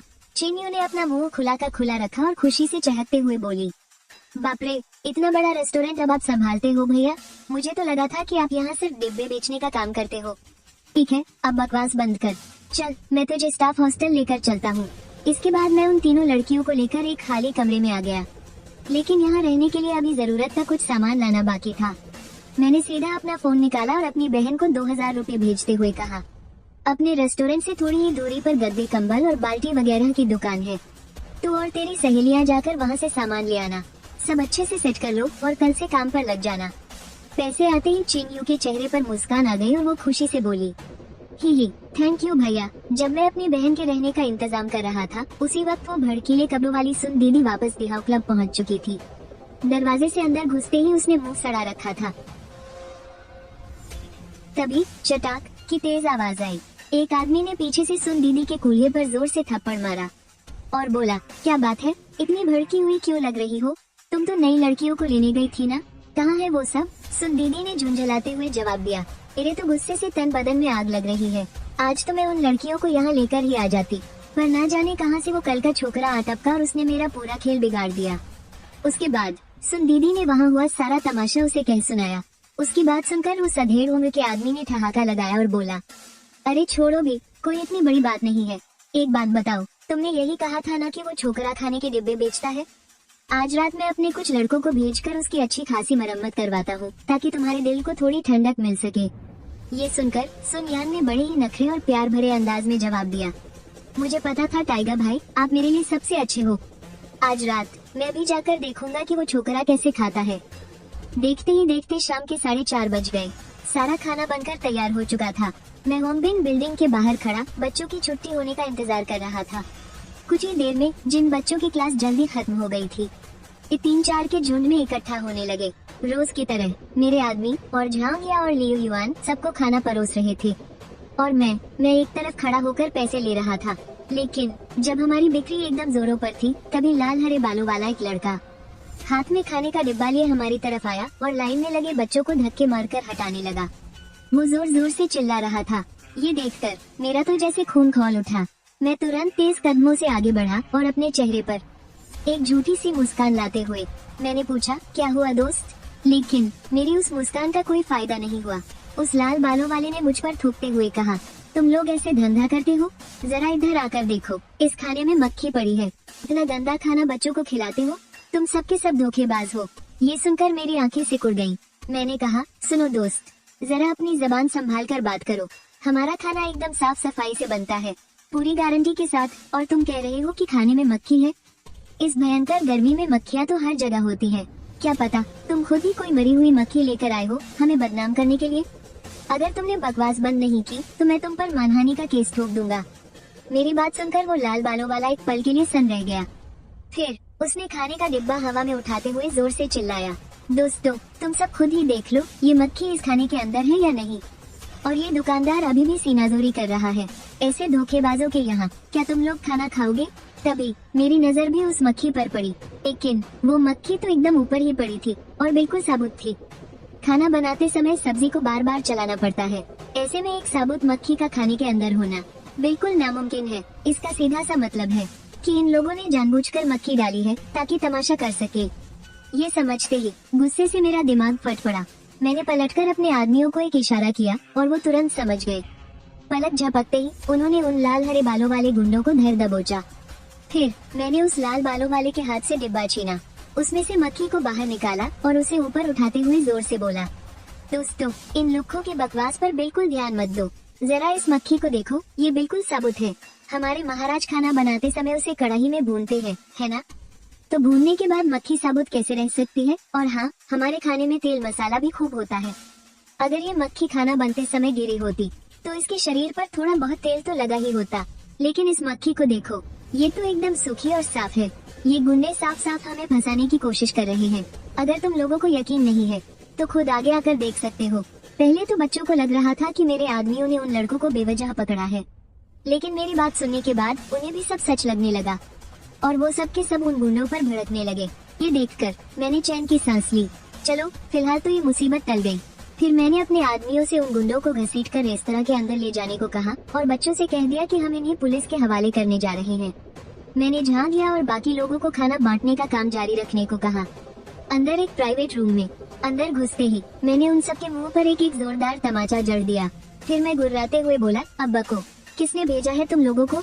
उन ट्रैफिक लाइट वाले गुंडों ने पहले तो गालियां बककर अपनी हेकड़ी दिखाने की कोशिश की, लेकिन मेरे आदमी उन्हें कहाँ बख्शने वाले थे। उन्होंने उन बदमाशों की ऐसी मरम्मत की कि वो गिड़गिड़ा कर रहम की भीख मांगने लगे। मार खाकर उनका मुंह सूजकर गुब्बारा हो गया था। मैंने उन्हें घूरते हुए फिर से अपना वही सवाल दागा, अब तो बता सकता हूँ ना, हमें यहाँ एरो भाई ने भेजा है। ये नाम सुनकर मैं उलझन में पड़ गया। ये एरो भाई कौन है? कोई आसपास का बॉस है क्या? लेकिन इसके बाद उस लाल बालों वाले की बात सुनकर मेरा चेहरा और भी गंभीर हो गया। वो आसपास का कोई व्यापारी नहीं था, वो दिहाव क्लब का जनरल मैनेजर गाओ एरहू है। दिहाव क्लब का नाम सुनते ही मुझे तुरंत उस सुन दीदी का ख्याल आ गया। फिर मैंने अपना फोन निकाला और शेयू को कॉल लगाया। हेलो शेय भाई, मुझे दिहाव क्लब वाले गाओ एरहू के बारे में कुछ जानकारी चाहिए। ये सुनकर शेयू चौंक गया। गाओ एरहू, चिन भाई, क्या तुम्हारा उससे पंगा हो गया है? मैंने बात साफ करते हुए कहा, मेरा उससे कोई पंगा नहीं हुआ है। वो खुद मुझसे उलझने आया था और उसकी कमजोरी मेरे हाथ लग गई है। शेयू ने पूछा, क्या बहुत ज्यादा नुकसान हुआ है? अगर ज्यादा बात नहीं बिगड़ी है तो उसे जाने दो। गाओ एरहू शहर के पश्चिमी हिस्से के गाओ परिवार से है। उनके परिवार में 2 भाई हैं। बड़े वाले का नाम गाओ दाहू है और छोटा वो खुद है। ये दोनों भाई चाओ भाइयों की तरह बिल्कुल नहीं है। चाओ भाइयों ने अपराध की दुनिया छोड़ दी है और शरीफों की जिंदगी जी रहे हैं, लेकिन गाओ भाई अभी भी अंडरवर्ल्ड में ही सक्रिय हैं। उनमें से गाओ दाहू पश्चिमी इलाके का सबसे बड़ा गुंडा है। वो लोग मुख्य रूप से वहाँ के 2 नंबर के धंधे चलाते हैं। उनके नीचे काम करने वाले बहुत से गुर्गे हैं और अपना काम निकालने के लिए वो किसी भी हद तक जा सकते हैं। हम लोग ईमानदारी का धंधा करते हैं। अगर हम उनसे उलझेंगे तो आखिर में नुकसान हमारा ही होगा। अगर कोई बड़ी बात नहीं है तो उसे भूल जाओ। शेयू ने मुझे पचड़े में न पड़ने की सलाह दी, लेकिन मैं इसे ऐसे ही कैसे जाने दे सकता हूँ? अभी तो मेरे बिजनेस ने रफ्तार पकड़नी शुरू की है और सामने वाला मुझे पूरी तरह से बर्बाद करना चाहता है। गाओ एरहू के हथकंडे चाओ दोंग से भी ज्यादा घिनौने हैं। उसी वक्त मेरे खाने के स्टॉल के सामने गाओ एरहू और सुन दीदी एक कार में बैठे सब कुछ देख रहे थे। जब तक मैंने मामला शांत नहीं कर लिया तब तक गाओ एरहू मुस्कुराता रहा और बोला, ये लड़का थोड़ा चालाक तो है। कहो, क्या तुम अब खुश हो? देखती जाओ, ये खेल इतनी आसानी से खत्म नहीं होगा। हो सकता है 2-4 दिन में ये छोकरा अपना बोरिया बिस्तर बांधकर घर भाग जाए। ये सुनकर सुन दीदी उलझन में पड़ गई। उसने तो मामला सुलझा लिया ना? गाओ एरहू के चेहरे पर एक शैतानी मुस्कान आ गई। कहते हैं ना, अफवाहें बहुत खतरनाक होती हैं। मैंने इस फूड स्ट्रीट पर गौर किया है। सिर्फ उसी के स्टॉल का खाना बढ़िया है। इस बार लाल बालों वाले ने उस पर कीचड़ उछाला है। मुझे पक्का यकीन है कि बाकी दुकानदार भी उसकी इस मुसीबत का फायदा उठाएंगे। जब 1 से 10 और 10 से 100 लोगों तक बात फैलेगी तो उसका नाम खराब हो जाएगा। खाने के धंधे में अगर नाम खराब हो गया तो वो खाक बिजनेस करेगा। सुन दीदी को सारी बात समझ में आ गई। फिर वो अपनी पतली कमर मटकाते हुए गाओ एरहू की जमकर तारीफ करने लगी। ओह, तो ये बात है। एरहू भाई, आप सच में बहुत चतुर हैं। और गाओ एरहू को भी अपनी ये तारीफ सुनकर बहुत मजा आ रहा था। रात को मैं अपने लोगों को लेकर किराए के घर पर आ गया। मैंने अपने सभी वफादार आदमियों को एक कमरे में इकट्ठा किया और सीधे मुद्दे पर आते हुए कहा, मेरे पास एक काम है जो हमारे एक भाई को करना होगा। इस काम में जान का कोई खतरा तो नहीं है, लेकिन इसमें जेल जाने की नौबत आ सकती है। क्या कोई अपनी मर्जी से इसे करने के लिए तैयार है? मेरी बात खत्म होते ही पूरे कमरे में हवा में अनगिनत हाथ खड़े हो गए। टे न्यू ने कहा, बॉस, आपको हमसे पूछने की कोई जरूरत नहीं है। हम में से हर एक को आप ही इस दुनिया में लेकर आए हैं। इस दुनिया में आप ही अकेले वो इंसान हैं जिसके लिए हम अपनी जान भी दे सकते हैं। अगर आप अभी हमें खुद को खत्म करने के लिए भी कहेंगे तो हम एक पल भी नहीं सोचेंगे। इसलिए बस सीधा हुक्म दीजिए कि हमें क्या करना है। ये सुनकर मैंने हामी में सिर हिलाया। फिर तुरंत एक लेवल 1 हत्यारे को रोकने के लिए चुना गया और बाकी सबको जाने का हुक्म दे दिया। जब कमरे में सिर्फ मैं और वो हत्यारा बचे तब मैंने उसे उसका काम बताया। रात के 2 बज रहे थे। दिहाव क्लब में मजे करने आए सभी बड़े लोग एक एक करके वापस जा रहे थे। ठीक उसी वक्त मिलिट्री वाली वर्दी पहने एक हट्टा कट्टा आदमी दिहाव क्लब के बड़े दरवाजे से अंदर आया। किसी को अंदर आते देख वेटर तुरंत उसके पास गया। सर, हमारा क्लब अब बंद होने वाला है। अगर आपको पार्टी करनी है तो कल थोड़ा जल्दी आ जाइएगा। उस आदमी ने वेटर को घूर कर देखा और बोला, क्या तुम्हारा मैनेजर गाओ एरहू यहाँ है? मुझे उससे कुछ काम है। वेटर ने उस आदमी को देखा, थोड़ा हिचकिचाया और बोला, आप मैनेजर गांव की बात कर रहे हैं?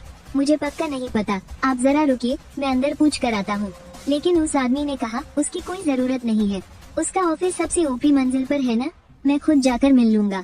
ये कहकर वो लिफ्ट की तरफ बढ़ने लगा, पर वेटर उसे ऐसे कैसे जाने देता? उसने तुरंत आगे बढ़कर उसे रोकना चाहा। उस आदमी ने पलटकर वेटर को देखा और ठंडी आवाज में बोला, बीच में मत पड़, इसी में तेरी भलाई है। उसकी वो खौफनाक नजर देखकर वेटर की रूह कांप गई और वो खुद ब खुद पीछे हट गया। जब वो आदमी लिफ्ट के अंदर चला गया तब जाकर वेटर होश में आया। उसने तुरंत अपने वॉकी टॉकी पर चिल्लाते हुए कहा, एक आदमी बवाल कर रहा है, वो सबसे ऊपरी मंजिल पर गया है। सभी सिक्योरिटी गार्ड्स तुरंत उसे जाकर रोके। ये खबर सुनते ही दिहाव क्लब के सारे सिक्योरिटी गार्ड्स तेजी से ऊपर वाली मंजिल की तरफ भागने लगे। डिंग, लिफ्ट का दरवाजा खुला और सामने गार्ड्स खड़े थे। उस आदमी की आंखों में कोई डर नहीं था। उसने अपनी पैंट की जेब से एक स्टील का डंडा निकाला। ये देखते ही सारे गार्ड्स उसे पकड़ने के लिए उस पर झपट पड़े और उसी पल ऊपर की मंजिल से भयंकर मारपीट की आवाजें आने लगी। 2 मिनट बाद उस आदमी ने अपने चेहरे से खून पोंछा और जमीन पर तड़प रहे उन सभी गार्ड्स को एक नजर देखा। फिर वो अंदर की तरफ बढ़ने लगा। जनरल मैनेजर का ऑफिस। गाँव दाहू और गाँव आहू सिगार पीते हुए बड़ी बड़ी बातें हाँक रहे थे। बाहर जो बदला लेने आया है वो कोई पागल है क्या? अकेला ही यहाँ मुंह उठाकर आ गया? खुद को सुपरमैन समझता है क्या? ये सुनकर गाँव दाहू ने उसे समझाते हुए कहा, तुझे भी इसे हल्के में नहीं लेना चाहिए। आजकल पुलिस की चेकिंग बहुत सख्त है, हमें अपने उन धंधों का ज्यादा ढिंढोरा नहीं पीटना चाहिए। गाँव आहू ने बड़बड़ाते हुए कहा, मुझे पता है भाई, मैंने भी हाल फिलहाल में कुछ ऐसा वैसा नहीं किया है। पता नहीं ये सिरफिरा कहाँ से टपक पड़ा। वो दोनों बात कर ही रहे थे कि तभी ऑफिस का दरवाजा जोर से खुला। गाँव आहू पूछने ही वाला था कि वो आदमी पकड़ा गया या नहीं, तभी खून से लथपथ एक खूंखार आदमी अंदर आया। उस आदमी ने सीधे पूछा, तुम दोनों में से गाँव आहू कौन है?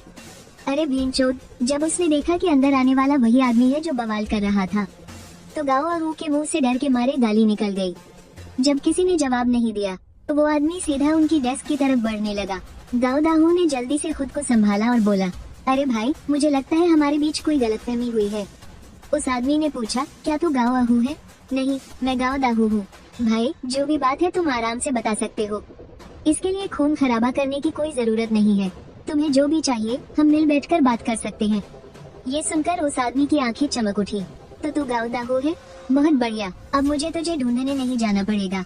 लक्ष्य बिल्कुल साफ था, इसलिए उस आदमी ने एक लफ्ज भी फालतू नहीं कहा। थोड़ी ही देर में उस ऑफिस के अंदर से किसी के बुरी तरह चीखने चिल्लाने की खौफनाक आवाजें आने लगी। आधे घंटे बाद जब पुलिस वाले वहाँ पहुँचे तो सबसे ऊपरी मंजिल का वो खौफनाक नजारा देखकर उनके होश उड़ गए। उन्होंने तुरंत उस आदमी को चारों तरफ से घेर लिया, लेकिन उस आदमी ने बिल्कुल भी विरोध नहीं किया। उसने चुपचाप खुद को उनके हवाले कर दिया। उसने अपना जुर्म भी साफ साफ कबूल कर लिया, लेकिन जब पुलिस ने उससे बाकी चीजें उगलवानी चाहिए तो उसने अपना मुंह तक नहीं खोला, चाहे उन्होंने कुछ भी कर लिया हो। और तो और पुलिस वालों को दिहाओ क्लब के बाकी कमरों से भी जिस्म फरोशी के काले धंधे का पर्दाफाश मिला। वहाँ कई लड़कियाँ ऐसी थीं जिन्हें जबरन इस काम में धकेला गया था। अगली सुबह होते ही गाँव भाइयों के पकड़े जाने की खबर पूरे ईद शहर में आग की तरह फैल गई। कुछ ही समय में पूरे ईद शहर में एक खौफ का माहौल बन गया। और उसी रात अंडरवर्ल्ड के हर बड़े डॉन को एक चिट्ठी मिली।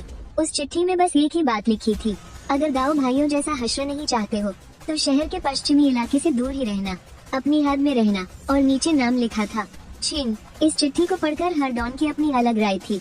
कुछ लोग चिट्ठी लिखने वाले की औकात का मजाक उड़ा रहे थे, कुछ ने इसे पूरी तरह से नजरअंदाज कर दिया, तो वहीं कुछ लोग डरे और सहमे हुए थे।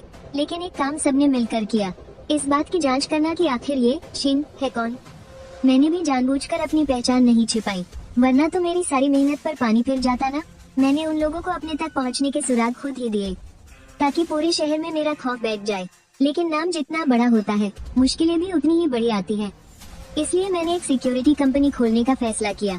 इस तरह से मेरा काम कानूनी भी रहेगा, पैसा भी बनेगा और मेरी खुद की हिफाजत भी होगी।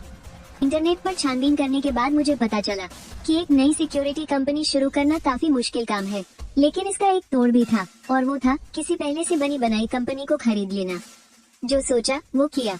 मैं सीधा एक शहर की एक जानी मानी लॉ फर्म में पहुंच गया। मैंने वहाँ एक बिजनेस वकील को अपना सारा प्लान बताया और उस वकील ने कहा कि इसमें कोई दिक्कत नहीं आएगी। उसके मुताबिक आज के समय में मार्केट में ऐसी बहुत सी सिक्योरिटी कंपनियां मौजूद हैं, जिनके पास बस कंपनी का लाइसेंस तो है, लेकिन काम करने के लिए कोई स्टाफ ही नहीं है। इस तरह की खाली कंपनियों को खरीदना ज्यादा महंगा नहीं पड़ता, कुछ तो महज कुछ ही हजार रुपयों में मिल जाती है। ये सुनकर मैंने उससे कहा कि कंपनी खरीदने का सारा काम अब मैं उसके ही हवाले कर रहा हूँ, बस काम जल्दी से जल्दी होना चाहिए। लॉ फर्म से बाहर निकलने के बाद मैं अपने 2 खतरनाक आदमियों को लेकर दिहाओ क्लब पहुँच गया। पिछले 2 दिनों में मेरे आदमियों ने वहाँ जो तबाही मचाई थी, उसकी वजह से दिहाओ क्लब अभी बंद पड़ा था और इस क्लब का असली मालिक अब जाकर दुनिया के सामने आया था। आज रात मैं यहाँ उसी से एक डील करने आया था। गाँव भाइयों के इस तरह से खत्म होने के बाद दिहाओ क्लब अब हर किसी के लिए एक सोने की चिड़िया बन चुका था, और मेरी सिक्योरिटी कंपनी खोलने का असली मकसद भी यही था। दिहाओ क्लब पहुँचते ही हम लोग बिना रुके सीधे अंदर घुस गए। तभी वहाँ का एक कर्मचारी घबराते हुए मेरे पास आया और बोला, माफी चाहूंगा सर, लेकिन क्लब अभी कुछ दिनों के लिए बंद है। मैंने उसकी बात काटते हुए हाथ हिलाया और कहा, मुझे पता है, मैं तुम्हारे बॉस से एक जरूरी डील के सिलसिले में मिलने आया हूँ। जाकर अपने बॉस से कहो कि छिन आया है, वो अपने आप समझ जाएगा। उस कर्मचारी ने शक की निगाहों से मुझे देखा और अपने बॉस को फोन मिलाया, लेकिन फोन रखते ही उसके चेहरे पर एक नकली मुस्कान आ गई और वो मुझे इज्जत के साथ सबसे ऊपर वाली मंजिल पर ले गया। जनरल मैनेजर के ऑफिस में वे लियांग एक के बाद एक सिगरेट फूंक रहा था। पिछले कुछ दिनों से वे लियांग बहुत ज्यादा परेशान था। इस क्लब की जमीन, इसके कंस्ट्रक्शन और सजावट पर उसने करोड़ों रुपए पानी की तरह बहाए थे और जब बिहाव क्लब बनकर तैयार हुआ था तब गांव भाई सीधा उसके दरवाजे पर आ धमके थे। उनका मकसद तो साफ ही था, वो इस क्लब की कमाई का एक बड़ा हिस्सा हड़पना चाहते थे। वे लियांग ने काफी देर तक इस बारे में सोचा। वो जानता था कि अंडरवर्ल्ड में गांव भाइयों की बहुत अच्छी पकड़ है और अगर उन जैसे गुंडे इस क्लब की रखवाली करेंगे इससे बहुत सारी सिरदर्दी खत्म हो जाती, इसलिए वो राजी हो गया। उसने गांव भाइयों को 10% मुनाफे का हिस्सा भी दिया, लेकिन वे लियांग ने सपने में भी नहीं सोचा था कि जब काम धंधा एकदम बढ़िया चल रहा था तभी गांव भाइयों का पर्दाफाश हो जाएगा और क्लब भी लपेटे में आ जाएगा। पिछले कुछ दिनों में वे लियांग ने एक शहर वापस आकर अपने कई रसूखदार संपर्कों का इस्तेमाल करके मामले को रफा दफा किया। गांव भाइयों का काम किसने तमाम किया इसकी भनक वे लियांग को भी लग चुकी थी, पर उसने सोचा नहीं था कि वो इंसान आज खुद उसके दरवाजे पर चलकर आ जाएगा। वे लियांग भी देखना चाहता था कि आखिर वो बंदा चाहता क्या है। तभी जनरल मैनेजर के ऑफिस का दरवाजा किसी स्टाफ ने खोला। मैं अपने खूंखार लड़ाके को साथ लेकर बड़े रुतबे से अंदर दाखिल हुआ और जैसे ही दरवाजा बंद हुआ वे लियांग ने बिना घुमाए फिराए सीधे पूछ लिया, गांव भाइयों का खेल मिस्टर चिन ने ही खत्म किया है ना? ये सुनकर मैंने एक हल्की सी हंसी हंसते हुए कहा, बॉस वे आप भी क्या मजाक करते हैं, मैं तो एक शरीफ और इज्जतदार बिजनेसमैन हूँ। मेरा ये जवाब बड़ा ही गोलमोल था। वे लियांग इशारा समझ गया और मुस्कुराते हुए बोला, तो फिर मिस्टर चिन आज यहाँ किस मकसद से पधारे हैं? उसकी बात सुनकर मैंने जवाब दिया, मैंने सुना है कि गांव भाइयों ने बहुत पाप किए थे और किसी अनजान शेर दिल इंसान ने उनका सफाया कर दिया। बॉस वे अभी आपको एक साझीदार की सख्त जरूरत है और इत्तेफाक से मुझे अपनी काबिलियत पर पूरा भरोसा है, तो मैंने सोचा क्यों न खुद ही आपके सामने एक पेशकश रख दूं। वे लियांग ने अपनी आंखें सिकोड़ते हुए मुस्कुराकर कहा, ओह तो फिर मैं भी तो जानूं कि मिस्टर चिन में ऐसी क्या खासियत है? मैंने पलटकर पूछा, बॉस वे सीधी सी बात करते हैं, आपको वो बंदा कैसा लगा जिसने गांव भाइयों का नामो निशान मिटा दिया? वे लियांग ने थोड़ी हैरानी जताते हुए कहा, उस आदमी के चर्चे तो मैंने भी सुने हैं, वाकई बहुत खतरनाक है वो। दर्जनों गुंडों के बीच घुसकर उसने गांव भाइयों की हड्डियां तोड़ दी। मैंने अपनी पूरी जिंदगी में पहली बार ऐसे खूंखार इंसान के बारे में सुना है और वो बंदा बहुत उसूलों वाला भी है। अंदर जाने के बाद उसने अपना जुर्म कबूलने के सिवा और एक भी लफ्ज नहीं उगला। ये सुनकर मैं मुस्कुराया, है तो बॉस वे अगर मैं कहूँ कि ऐसे जाबाज मेरे पास और भी बहुत हैं, तो आप क्या कहेंगे? ये कहते हुए मैंने अपने पास खड़े लड़ाके को इशारा किया। वो लड़ाका आगे बढ़ा और उसने वे लियांग की मजबूत लकड़ी की मेज पर पूरी ताकत से एक मुक्का जड़ दिया। धड़ाम की एक भारी आवाज गूंज उठी। मेज पर 4-5 सेंटीमीटर गहरा मुक्के का निशान छप गया था। ये खौफनाक नजारा देखकर वे लियांग के तो होश ही उड़ गए। कुछ देर बाद वे लियांग ने उठकर उस मुक्के के निशान को छुआ और घबराहट भरी आवाज में मुझसे बोला, मिस्टर चिंग मैंने आपकी ताकत देख ली है, मुझे आपका काम पसंद आया, हम साथ मिलकर काम कर सकते हैं और मैं आपको मुनाफे का 20% हिस्सा भी दे दूंगा, लेकिन आपको मेरी एक शर्त माननी होगी। वे लियांग अपनी कुर्सी पर बैठते हुए आगे बोला, मुझे आपके इस खतरनाक भाई की एक काम के लिए जरूरत है। बात कुछ ऐसी है, मेरी रियल एस्टेट कंपनी की नजर एक बहुत बड़े प्रोजेक्ट पर है, लेकिन उस प्रोजेक्ट पर किसी और ने भी गिद्ध की तरह नजर गड़ा रखी है और हम दोनों की ही ताकत लगभग बराबर है। अगर हमने खून खराबे का रास्ता चुना तो दोनों का भारी नुकसान होगा, इसलिए हमने आपस में तय किया है कि एक अंडरग्राउंड बॉक्सिंग मैच करवाएंगे। जो जीतेगा वो प्रोजेक्ट उसका हो जाएगा। ये सुनकर मैंने पल भर के लिए सोचा और बोला, मैं अपना आदमी आपको दे सकता हूँ, लेकिन आपने जो कीमत लगाई है वो बहुत कम है। मेरे ये आदमी मेरे लिए जान से प्यारे हैं, एकदम सगे भाइयों की तरह, इसलिए पैसा बढ़ाना पड़ेगा। वे लियांग मुस्कुराते हुए बोला, है मिस्टर चिन आप बड़े दिलचस्प इंसान हैं, तो आप ये बताइए और कितनी रकम चाहिए? क्या 10 लाख काफी रहेंगे? मैंने ना में सिर हिलाया और पूछा, मुझे नहीं पता कि बॉस वी के अंडर में कितने क्लब और बार चलते हैं। दिहाव जैसे कुल 8 है, जिनमें से दिहाव सबसे बड़ा है। मिस्टर चिन आखिर आप कहना क्या चाहते हैं? मैंने बेबाकी से जवाब दिया, मैं चाहता हूँ कि आपके इन सभी अड्डों की सुरक्षा की जिम्मेदारी मेरे आदमियों को सौंप दी जाए, और हाँ अगर इस बार मेरा यह आदमी बॉस वे को ये प्रोजेक्ट जिताने में मदद करता है तो मेरी गुजारिश है कि बॉस वे हमारा भी ख्याल रखे और हमें भी कुछ कंस्ट्रक्शन का काम दिलाएं। लियांग ठहाका मारकर हंसा और बोला, मिस्टर चिन आप तो सच में बिल्कुल भी झिझकते नहीं हैं। खैर मिस्टर चिन ने शर्तें तो बहुत रखी हैं, लेकिन कोई भी शर्त नाजायज नहीं है, मुझे मंजूर है। बात पक्की होने के बाद मैं दिहाव क्लब से बाहर निकल आया। इसके बाद मैंने बिना रुके उन सभी एंटरटेनमेंट क्लब्स का दौरा किया। जो पहले गांव भाइयों के साथ काम करते थे। इन क्लब्स के मालिकों में वे लियांग जैसी हिम्मत नहीं थी। मेरे वहाँ पहुँचने पर वो शुरू में थोड़े घबराए हुए थे, लेकिन जब उन्हें पता चला कि मैं सिर्फ गांव भाइयों वाला हिस्सा ही संभालने वाला हूँ, तो उन मालिकों ने बिना कुछ सोचे तुरंत हाँ कर दी। आखिर इस अंडरवर्ल्ड में अब मुझे गांव भाइयों से भी ज्यादा खतरनाक और खूंखार माना जाता है। थोड़े से पैसों के लिए मुझसे दुश्मनी मोल लेना बेवकूफी थी। कुल मिलाकर मेरा सारा कब्जा बहुत ही आसानी से हो गया। देखते ही देखते 5 दिन बीत गए और आज सुबह मुझे 2 बहुत ही अच्छी खबरें मिली। पहली, सिक्योरिटी कंपनी को खरीदने का सारा कानूनी काम वकीलों ने निपटा दिया था। मुझे बस वहां जाकर पैसे देने थे और कागजात पर दस्तखत करने थे। दूसरी, वे लियांग का दिहाव क्लब फिर से खुल गया था और हमारी तय की हुई बॉक्सिंग फाइट भी आज ही होनी थी। नाश्ता करने के बाद मैं अपने उस खूंखार फाइटर को साथ लेकर निकल पड़ा, जिसे मैंने उस दिन वे लियांग को दिखाया था। वे लियांग के दिए पते पर चलकर हम ब्लू बर्ड बॉक्सिंग क्लब पहुँचे। अभी मैं गाड़ी से उतरा भी नहीं था कि मैंने देखा वे लियांग खुद बाहर खड़ा इंतजार कर रहा था। साफ दिख रहा था कि यह फाइट उसके लिए कितनी अहम थी। गाड़ी से उतरते ही वे लियांग चेहरे पर एक बड़ी सी मुस्कान लिए तुरंत मेरी तरफ लपका। उसने बड़े प्यार से मेरे फाइटर की पीठ थपथपाई और फिर मुझसे बोला, मदद के लिए बहुत बहुत शुक्रिया मिस्टर चिन। मैंने भी अदब से सिर हिलाया और वे लियांग के पीछे पीछे क्लब के अंदर चला गया। अंदर कदम रखते ही मेरी नजर एक बहुत बड़े बॉक्सिंग रिंग पर पड़ी, जिसके चारों तरफ बार जैसी वीआईपी सीट्स बनी हुई थी। इस वक्त वहाँ पहले से ही कई लोग इकट्ठा थे जो आपस में हंसी मजाक कर रहे थे। वे लियांग के अंदर आते ही बहुत से लोग उसे घेर कर खड़े हो गए। इससे साफ पता चल रहा था कि यहाँ के लोगों में उसका क्या रुतबा है। वे लियांग भी अपनी बात का पक्का निकला। उसने मुझे वहाँ मौजूद कई बड़े मालिकों से मिलवाया। उनमें से ज्यादातर लोग कंस्ट्रक्शन का बिजनेस करते थे। इस मेल जोल में मुझे बहुत से लोगों के बिजनेस कार्ड मिल गए। फाइट शुरू होने में बस 10 मिनट बचे थे, तभी लिफ्ट का दरवाजा धीरे से खुला। उसमें से कई लोग बाहर आए। उनके आगे चलने वाले आदमी ने सोने के फ्रेम वाला चश्मा पहन रखा था। वो दिखने में काफी हैंडसम था और उसका अंदाज किसी घमंडी बॉस जैसा लग रहा था। उसके पीछे काले सूट पहने कुछ बाउंसर्स चल रहे थे, जिनकी चाल ढाल से वो काफी प्रोफेशनल लग रहे थे। वो सब एकदम हाई क्लास लोग लग रहे थे और उनके सबसे पीछे लगभग 2 मीटर लंबा एक आदमी था। एक बेहद हट्टा कट्टा अफ्रीकी आदमी जो इतना काला था कि सिर्फ उसके दांत ही चमक रहे थे। और वो चश्मे वाला आदमी जो कांग था, जिसने हाल ही में अपने बाप की मिंग्युए रियल एस्टेट कंपनी संभाली थी। जवानी का खून था, इसलिए उसमें काफी गर्मी और घमंड था। इस सट्टेबाजी का आइडिया भी उसी का था। देखकर ही लग रहा था कि यह बंदा कोई बेवकूफ नहीं है। उसने पक्का पहले से ही पूरी तैयारी कर रखी होगी। दोनों फाइटर्स के रिंग में पहुंचते ही मैच आधिकारिक रूप से शुरू हो गया। वहां मौजूद हर एक दर्शक की सांसें थमी हुई थी, क्योंकि दांव पर वो बड़ा प्रोजेक्ट लगा था। जो भी यह फाइट जीतता, उसकी पूरी टीम की तो समझो लॉटरी लगने वाली थी। इसमें कोई भी गलती भारी पड़ सकती थी। जैसे ही दोनों फाइटर्स रिंग में आमने सामने आए, उस तरफ खड़े जो कांग की जोर से हंसी छूट गई। वे लियांग, क्या तुम्हारे पास लड़कों की कमी पड़ गई है?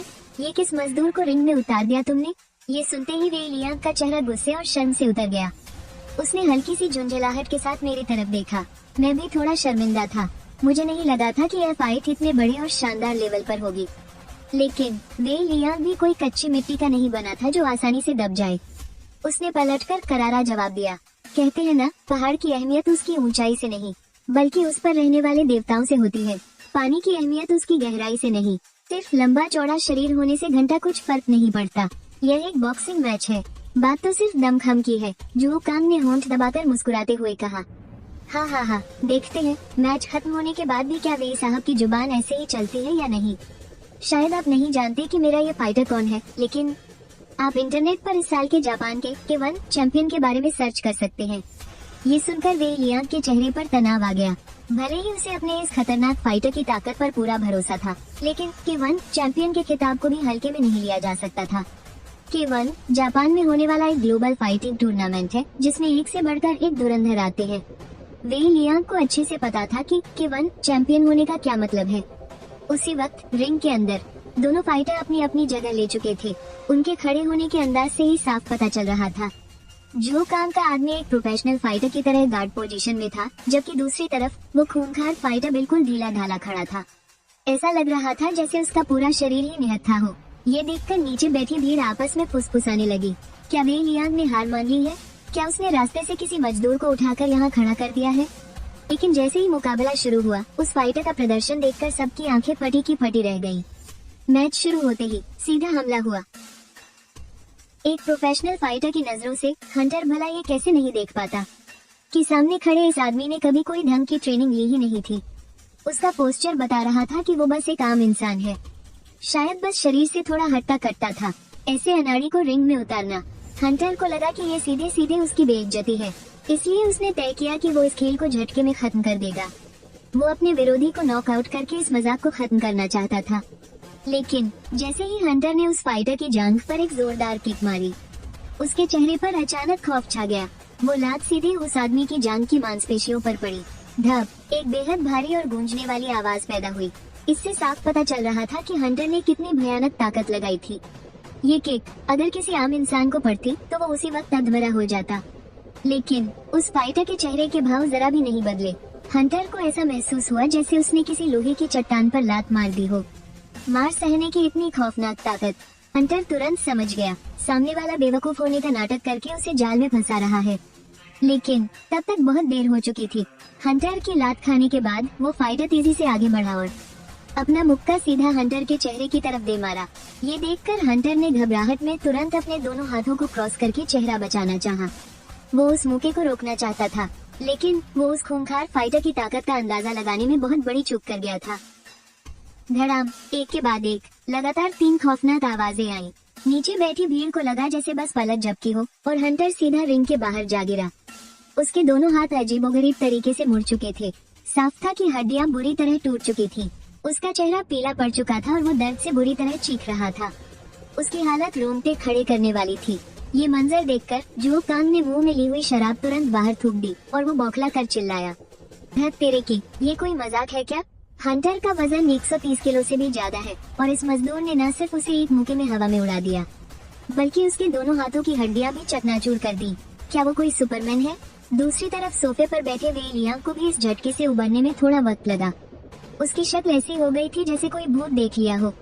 उसे पता था कि उसका फाइटर बहुत ताकतवर है, लेकिन इतना खौफनाक होगा ये उसने सपने में भी नहीं सोचा था। एक ही मौके में K1 चैंपियन का काम तमाम। अरे, फिल्मों में भी इतना बढ़ा चढ़ाकर नहीं दिखाते। जब वो होश में आया तो खुशी और जोश से वे लियांग का चेहरा लाल हो चुका था। उसने अपना शराब का गिलास उठाया और मेरी तरफ चीयर्स करते हुए कहा, मिस्टर चिन, इस वक्त मेरे दिल में हजारों बातें हैं, लेकिन मैं बस एक ही बात कहना चाहूंगा। आपका ये आदमी एकदम बवाल है यार। मैं मुस्कुराया और मैंने वे लियांग के गिलास से अपना गिलास टकराया। जब अनाउंसर ने उस फाइटर को विजेता घोषित किया तो जो कांग अपना मुंह लटकाए हुए वे लियांग के सामने आया। ठीक है भाई, मान गए। मुझे लगा नहीं था कि तुम ऐसा खतरनाक फाइटर भी ढूंढ लाओगे। इस बार मैं अपनी हार मानता हूँ, प्रोजेक्ट तुम्हारा हुआ। ये देखकर वे लियांग भी जो कांग के साथ रिश्ते ज्यादा नहीं बिगाड़ना चाहता था। आखिरकार प्रोजेक्ट तो अब उसके हाथ में ही था। अब और ताना मारना सही नहीं होता, इसलिए उसने तुरंत जवाब दिया, बस किस्मत अच्छी थी। जो सर, ये तो आपका बड़प्पन है। वैसे भी हमारे बीच सिर्फ काम का कंपटीशन है, कोई दुश्मनी थोड़ी ना है। आगे चलकर अगर कोई अच्छा मौका मिला तो हम दोनों कंपनियां मिलकर काम करेगी। वे लियांग की बातें सुनकर जो कांग का चेहरा थोड़ा उतरा, फिर हल्की सी जलन और हैरानी के साथ बोला, वे सर, आपको वो मजदूर आखिर मिला कहाँ से? मैं साफ देख सकता हूँ कि उस बंदे ने कभी किसी मार्शल आर्ट्स की ट्रेनिंग नहीं ली है, बस उसमें पैदाइशी ताकत कूट कूट कर भरी है। अगर वो लड़ाई झगड़े की थोड़ी और ट्रेनिंग ले लेना तो वर्ल्ड लेवल की फाइटिंग में भी उसका डंका बज सकता है। जाहिर है कि वे लियांग ने भी कुछ नहीं छिपाया। सच कहूँ तो ये बस एक इत्तेफाक था। वो इंसान मेरे एक बिजनेस पार्टनर का आदमी है। मैंने भी बस यूं ही उसकी काबिलियत देख ली थी तो मैं उसे अपने साथ ले आया। मुझे खुद अंदाजा नहीं था कि वो मुझे इतना बड़ा सरप्राइज देगा। पार्टनर का आदमी? ये सुनकर जो कांग ने अपने होंठ भींचे और मन ही मन सोचा, इतनी ताकत होने के बाद भी किसी और के नीचे काम करना सच में उसके हुनर की बेइज्जती है। वे लियांग ने हामी भरते हुए कहा, हाँ बिल्कुल, वो देखो, वो जो जवान लड़का है ना, वही मेरा बिजनेस पार्टनर है। फिर उसने मेरी तरफ इशारा किया। जो कांग ने कुछ पल सोचा और बोला, वे सर, जरा एक एहसान करिए और मेरी उनसे मुलाकात करवा दीजिए। मैं उस धाकड़ फाइटर से मिलना चाहता हूँ। हाँ, अरे इसमें एहसान कैसा? चलो यार, हम अभी चलकर उनसे मिलते हैं, वे लियांग ने कहा और जो कांग को मेरी तरफ ले आया। पास आते ही वे लियांग ने बड़े जोश से मिलाते हुए कहा, चिन भाई, मैं आपकी मुलाकात करवाता हूँ। ये मिंग्युए रियल एस्टेट के जो सर हैं। इसके बाद वे लियांग ने मेरा भी परिचय जो कांग से करवाया। जान पहचान होने के बाद जो कांग ने पूछा, चिन सर, वैसे आप किस चीज का बिजनेस करते हैं? मैंने जवाब दिया, जो सर, मैं रेस्टोरेंट, कंस्ट्रक्शन और सिक्योरिटी के बिजनेस में हूँ। सिक्योरिटी का नाम सुनते ही जो कांग की आंखें चमक उठी। आखिर वो इसी जुगाड़ में था कि उस फाइटर को कैसे अपने पाले में किया जाए। उसने तुरंत पूछा, चिन सर, आप तो काफी जवान हैं और इतने सारे काम संभालते हैं, तो क्या ये आपका आदमी आपकी सिक्योरिटी कंपनी का ट्रेनर है? जो कांग की नजरों में इतना खतरनाक फाइटर पक्का किसी सिक्योरिटी कंपनी का कोई बड़ा और खास मेंबर ही होगा, यानी कंपनी का सबसे अहम मोहरा। लेकिन उसे कहाँ पता था कि मैं कुछ और ही कहूँगा। वू चियांग मेरी सिक्योरिटी कंपनी का हिस्सा तो है, लेकिन वो बस एक मामूली सा कर्मचारी है। ये सुनकर जो कांग की आंखें और भी ज्यादा चमकने लगी। फिर वो थोड़ा हिचकिचाते हुए बोला, चिन सर, मेरी आपसे एक छोटी सी गुजारिश है, पता नहीं मुझे ये कहना चाहिए या नहीं। ये सुनकर मैंने खुले दिल से कहा, जो सर, इतनी फॉर्मेलिटी की क्या जरूरत है? अब जान पहचान हो गई है तो हम दोस्त ही तो हुए। आपको जो भी काम है बेझिझक बोलिए, अगर मेरे बस में हुआ तो मैं बिल्कुल मना नहीं करूँगा। जो कांग ने कहा, बात यह है कि मुझे बिजनेस के सिलसिले में अक्सर अलग अलग जगह जाना पड़ता है और मेरे साथ कोई तगड़ा बॉडीगार्ड नहीं होता। क्या चिन सर अपने इस चियांगजी भाई को मेरे साथ काम करने के लिए छोड़ सकते हैं? आप बेफिक्र रहिए, मैं आपको और चियांगजी भाई को बिल्कुल निराश नहीं करूंगा और अच्छे पैसे दूंगा। ये सुनते ही मेरी आंखें तुरंत चमक उठी। आखिर मेरी सिक्योरिटी कंपनी में बॉडीगार्ड की सर्विस भी तो शामिल थी, लेकिन मेरी जान पहचान किसी अमीर बॉस से नहीं थी और जाहिर है कि कोई ऐसे अनजान लड़ाकों को अपना बॉडीगार्ड तो नहीं बनाता ना। मैंने तो सपने में भी नहीं सोचा था कि बंद दरवाजे खुद ब खुद खुल जाएंगे। जो कांग ने तो खुद सामने से आकर ऑफर दे दिया था। मैंने मन ही मन सोचा, वे लियांग से दोस्ती करने का यही तो फायदा है। फिर मैंने मुस्कुराकर कहा, बिल्कुल मिस्टर जो, मेरा तो काम ही यही है। आप हमारे लड़कों को काम पर रख रहे हैं, इससे तो मेरा ही फायदा है। मैं भला मना कैसे कर सकता हूँ? बताइए, आपको कितने लोग चाहिए? जो कांग ने झिझकते हुए अपनी नाक खुजाई और कहा, मुझे बस अपना भाई चियांगजी चाहिए। मुझे उसके लड़ने का अंदाज बहुत पसंद आया। लगता है मिस्टर जो को चियांगजी का स्टाइल जंच गया था। मैंने कहा, सच बताऊं मिस्टर जो, हमारी कंपनी में चियांगजी जैसी टक्कर के बहुत से लड़के हैं। आपके पास चुनने के लिए बहुत सारे ऑप्शन हैं, बहुत सारे। मिस्टर चिन, आप पत्ता फेंक रहे हैं। जो कांग का ये शक सुनकर मुझे बस हंसी आ गई। मैंने उससे कोई बहस नहीं की, बस इतना कहा, मिस्टर जो, अगर आप वाकई हमारी कंपनी के लोगों को काम पर रखना चाहते हैं तो थोड़ी देर में मेरे साथ चलिए और बाकी लड़कों से खुद मिल लीजिए। मैं फेंक रहा हूँ या नहीं, ये आप खुद अपनी आंखों से देख लीजिएगा। मेरा ये कॉन्फिडेंस देखकर जो कांग कुछ सेकंड के लिए सोच में पड़ गया। फिर उसने सिर हिलाकर कहा, ठीक है, तो फिर थोड़ी देर में आपको तकलीफ दूंगा मिस्टर चिन। पास खड़ी वे लियांग ने जब देखा कि हम दोनों बाहर जाने का प्लान बना रहे हैं तो उसे भी मजा लेने की सूझी। खैर, बात पक्की हो गई। सारा काम खत्म होने के बाद हम सब गाड़ी में बैठकर होमबिन रेस्टोरेंट की तरफ निकल पड़े। खाना खाने के बाद जो कांग से रहा नहीं गया और वो उतावलेपन में बोल पड़ा, मिस्टर चिन, आप अपना डेमो कब दिखाएंगे? मैं भी समझ गया था, जो कांग दिल का बुरा नहीं है। शायद अमीर घर में पैदा होने की वजह से बचपन से ही लाड़ प्यार में बिगड़ा हुआ है। उसका स्वभाव थोड़ा बचकाना है, इसलिए मैंने उसके बात करने के तरीके का कोई बुरा नहीं माना। मैंने तुरंत अपने पहले से तैयार किए हुए लेवल 1 के कुछ एलिट गार्ड्स को ऑफिस में बुलाया। सामने खड़े उन 6 एलिट गार्ड्स की तरफ इशारा करते हुए मैंने कहा, ये रहे वो लोग। जो कांग ने अपनी कुर्सी से उठकर उनका पूरा चक्कर लगाया और बोला, इनमें तो मुझे किसी खतरनाक फाइटर वाली कोई बात नजर नहीं आ रही। मिस्टर चिन, क्या ये भाई लोग मुझे अपना कोई करतब दिखा सकते हैं? ये सुनकर मैंने अपने गार्ड्स को एक इशारा किया। पलक झपकते ही कुछ गार्ड्स कमरे से बाहर गए और थोड़ी ही देर में उनमें से हर एक अपने साथ 20 सेंटीमीटर मोटी और 1 मीटर चौड़ी मार्बल की भारी स्लैब उठाकर अंदर ले आया। 2 गार्ड्स ने उस भारी स्लैब को हवा में सीधा पकड़ रखा था।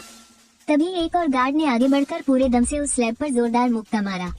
धड़ाम, एक जोरदार आवाज गूंजी और वो मजबूत स्लैब चकनाचूर होकर गिर पड़ी। इसके बाद बाकी के गार्ड्स ने भी एक एक करके ऐसा ही किया। ये सब देखकर जो कांग और वे लियांग की तो आंखें फटी की फटी रह गई।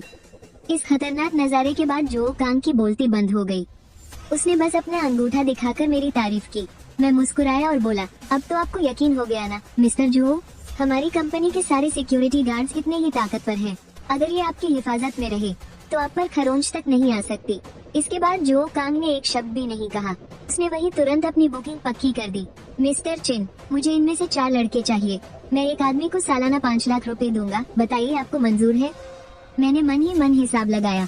सालाना 5 लाख मतलब एक दिन की कमाई लगभग 1400 रुपये। ये तो किसी मजदूर की कमाई से कहीं ज्यादा बेहतरीन है। मैंने बिना देर किए तुरंत हाँ कर दी। जो कांग ने भी कोई फालतू बात नहीं की।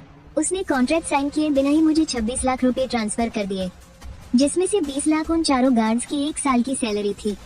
और बचे हुए 6 लाख रुपए उसने मुझे खुशी से इनाम के तौर पर दिए। मैंने थोड़ा फॉर्मेलिटी के लिए मना किया, लेकिन फिर पैसे रख लिए। ये सब देखकर वेई लियांग ने भी अपने लिए 2 गार्ड्स हायर कर लिए। उसने भी जो कांग के बराबर ही पैसे दिए, और तो और उसने मुझे 10 लाख रुपए का एक्स्ट्रा इनाम भी दिया। हम सबने तय किया कि कॉन्ट्रैक्ट कल साइन करेंगे। इसके बाद जो कांग और वेई लियांग अपने नए बॉडीगार्ड्स को लेकर वहाँ से चले गए। मैंने अपने फोन में मोबाइल बैंकिंग ऐप खोली।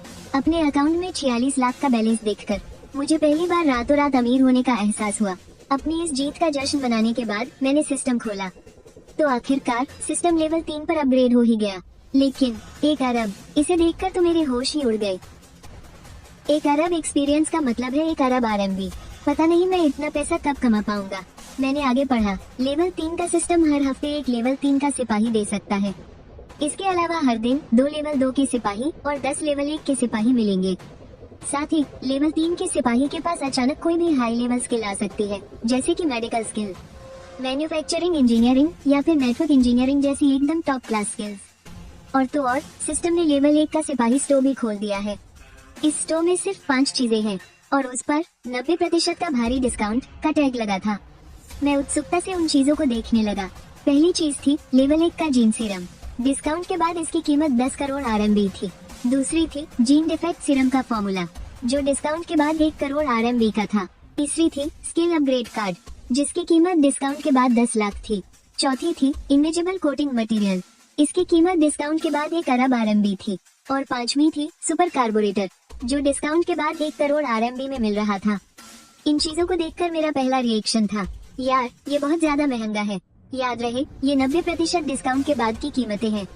अगर असली कीमत देखें तो हर एक चीज 10 करोड़ से भी ज्यादा की थी, खासकर वो लेवल 1 का जीन सीरम और इनविजिबल कोटिंग मटेरियल। इनकी तो बिना डिस्काउंट की कीमत खरबों में चली जाती। लेकिन जब मैंने हर चीज की खासियत पढ़ी तो मेरे मुंह से बस यही निकला, वाह सिस्टम मान गए।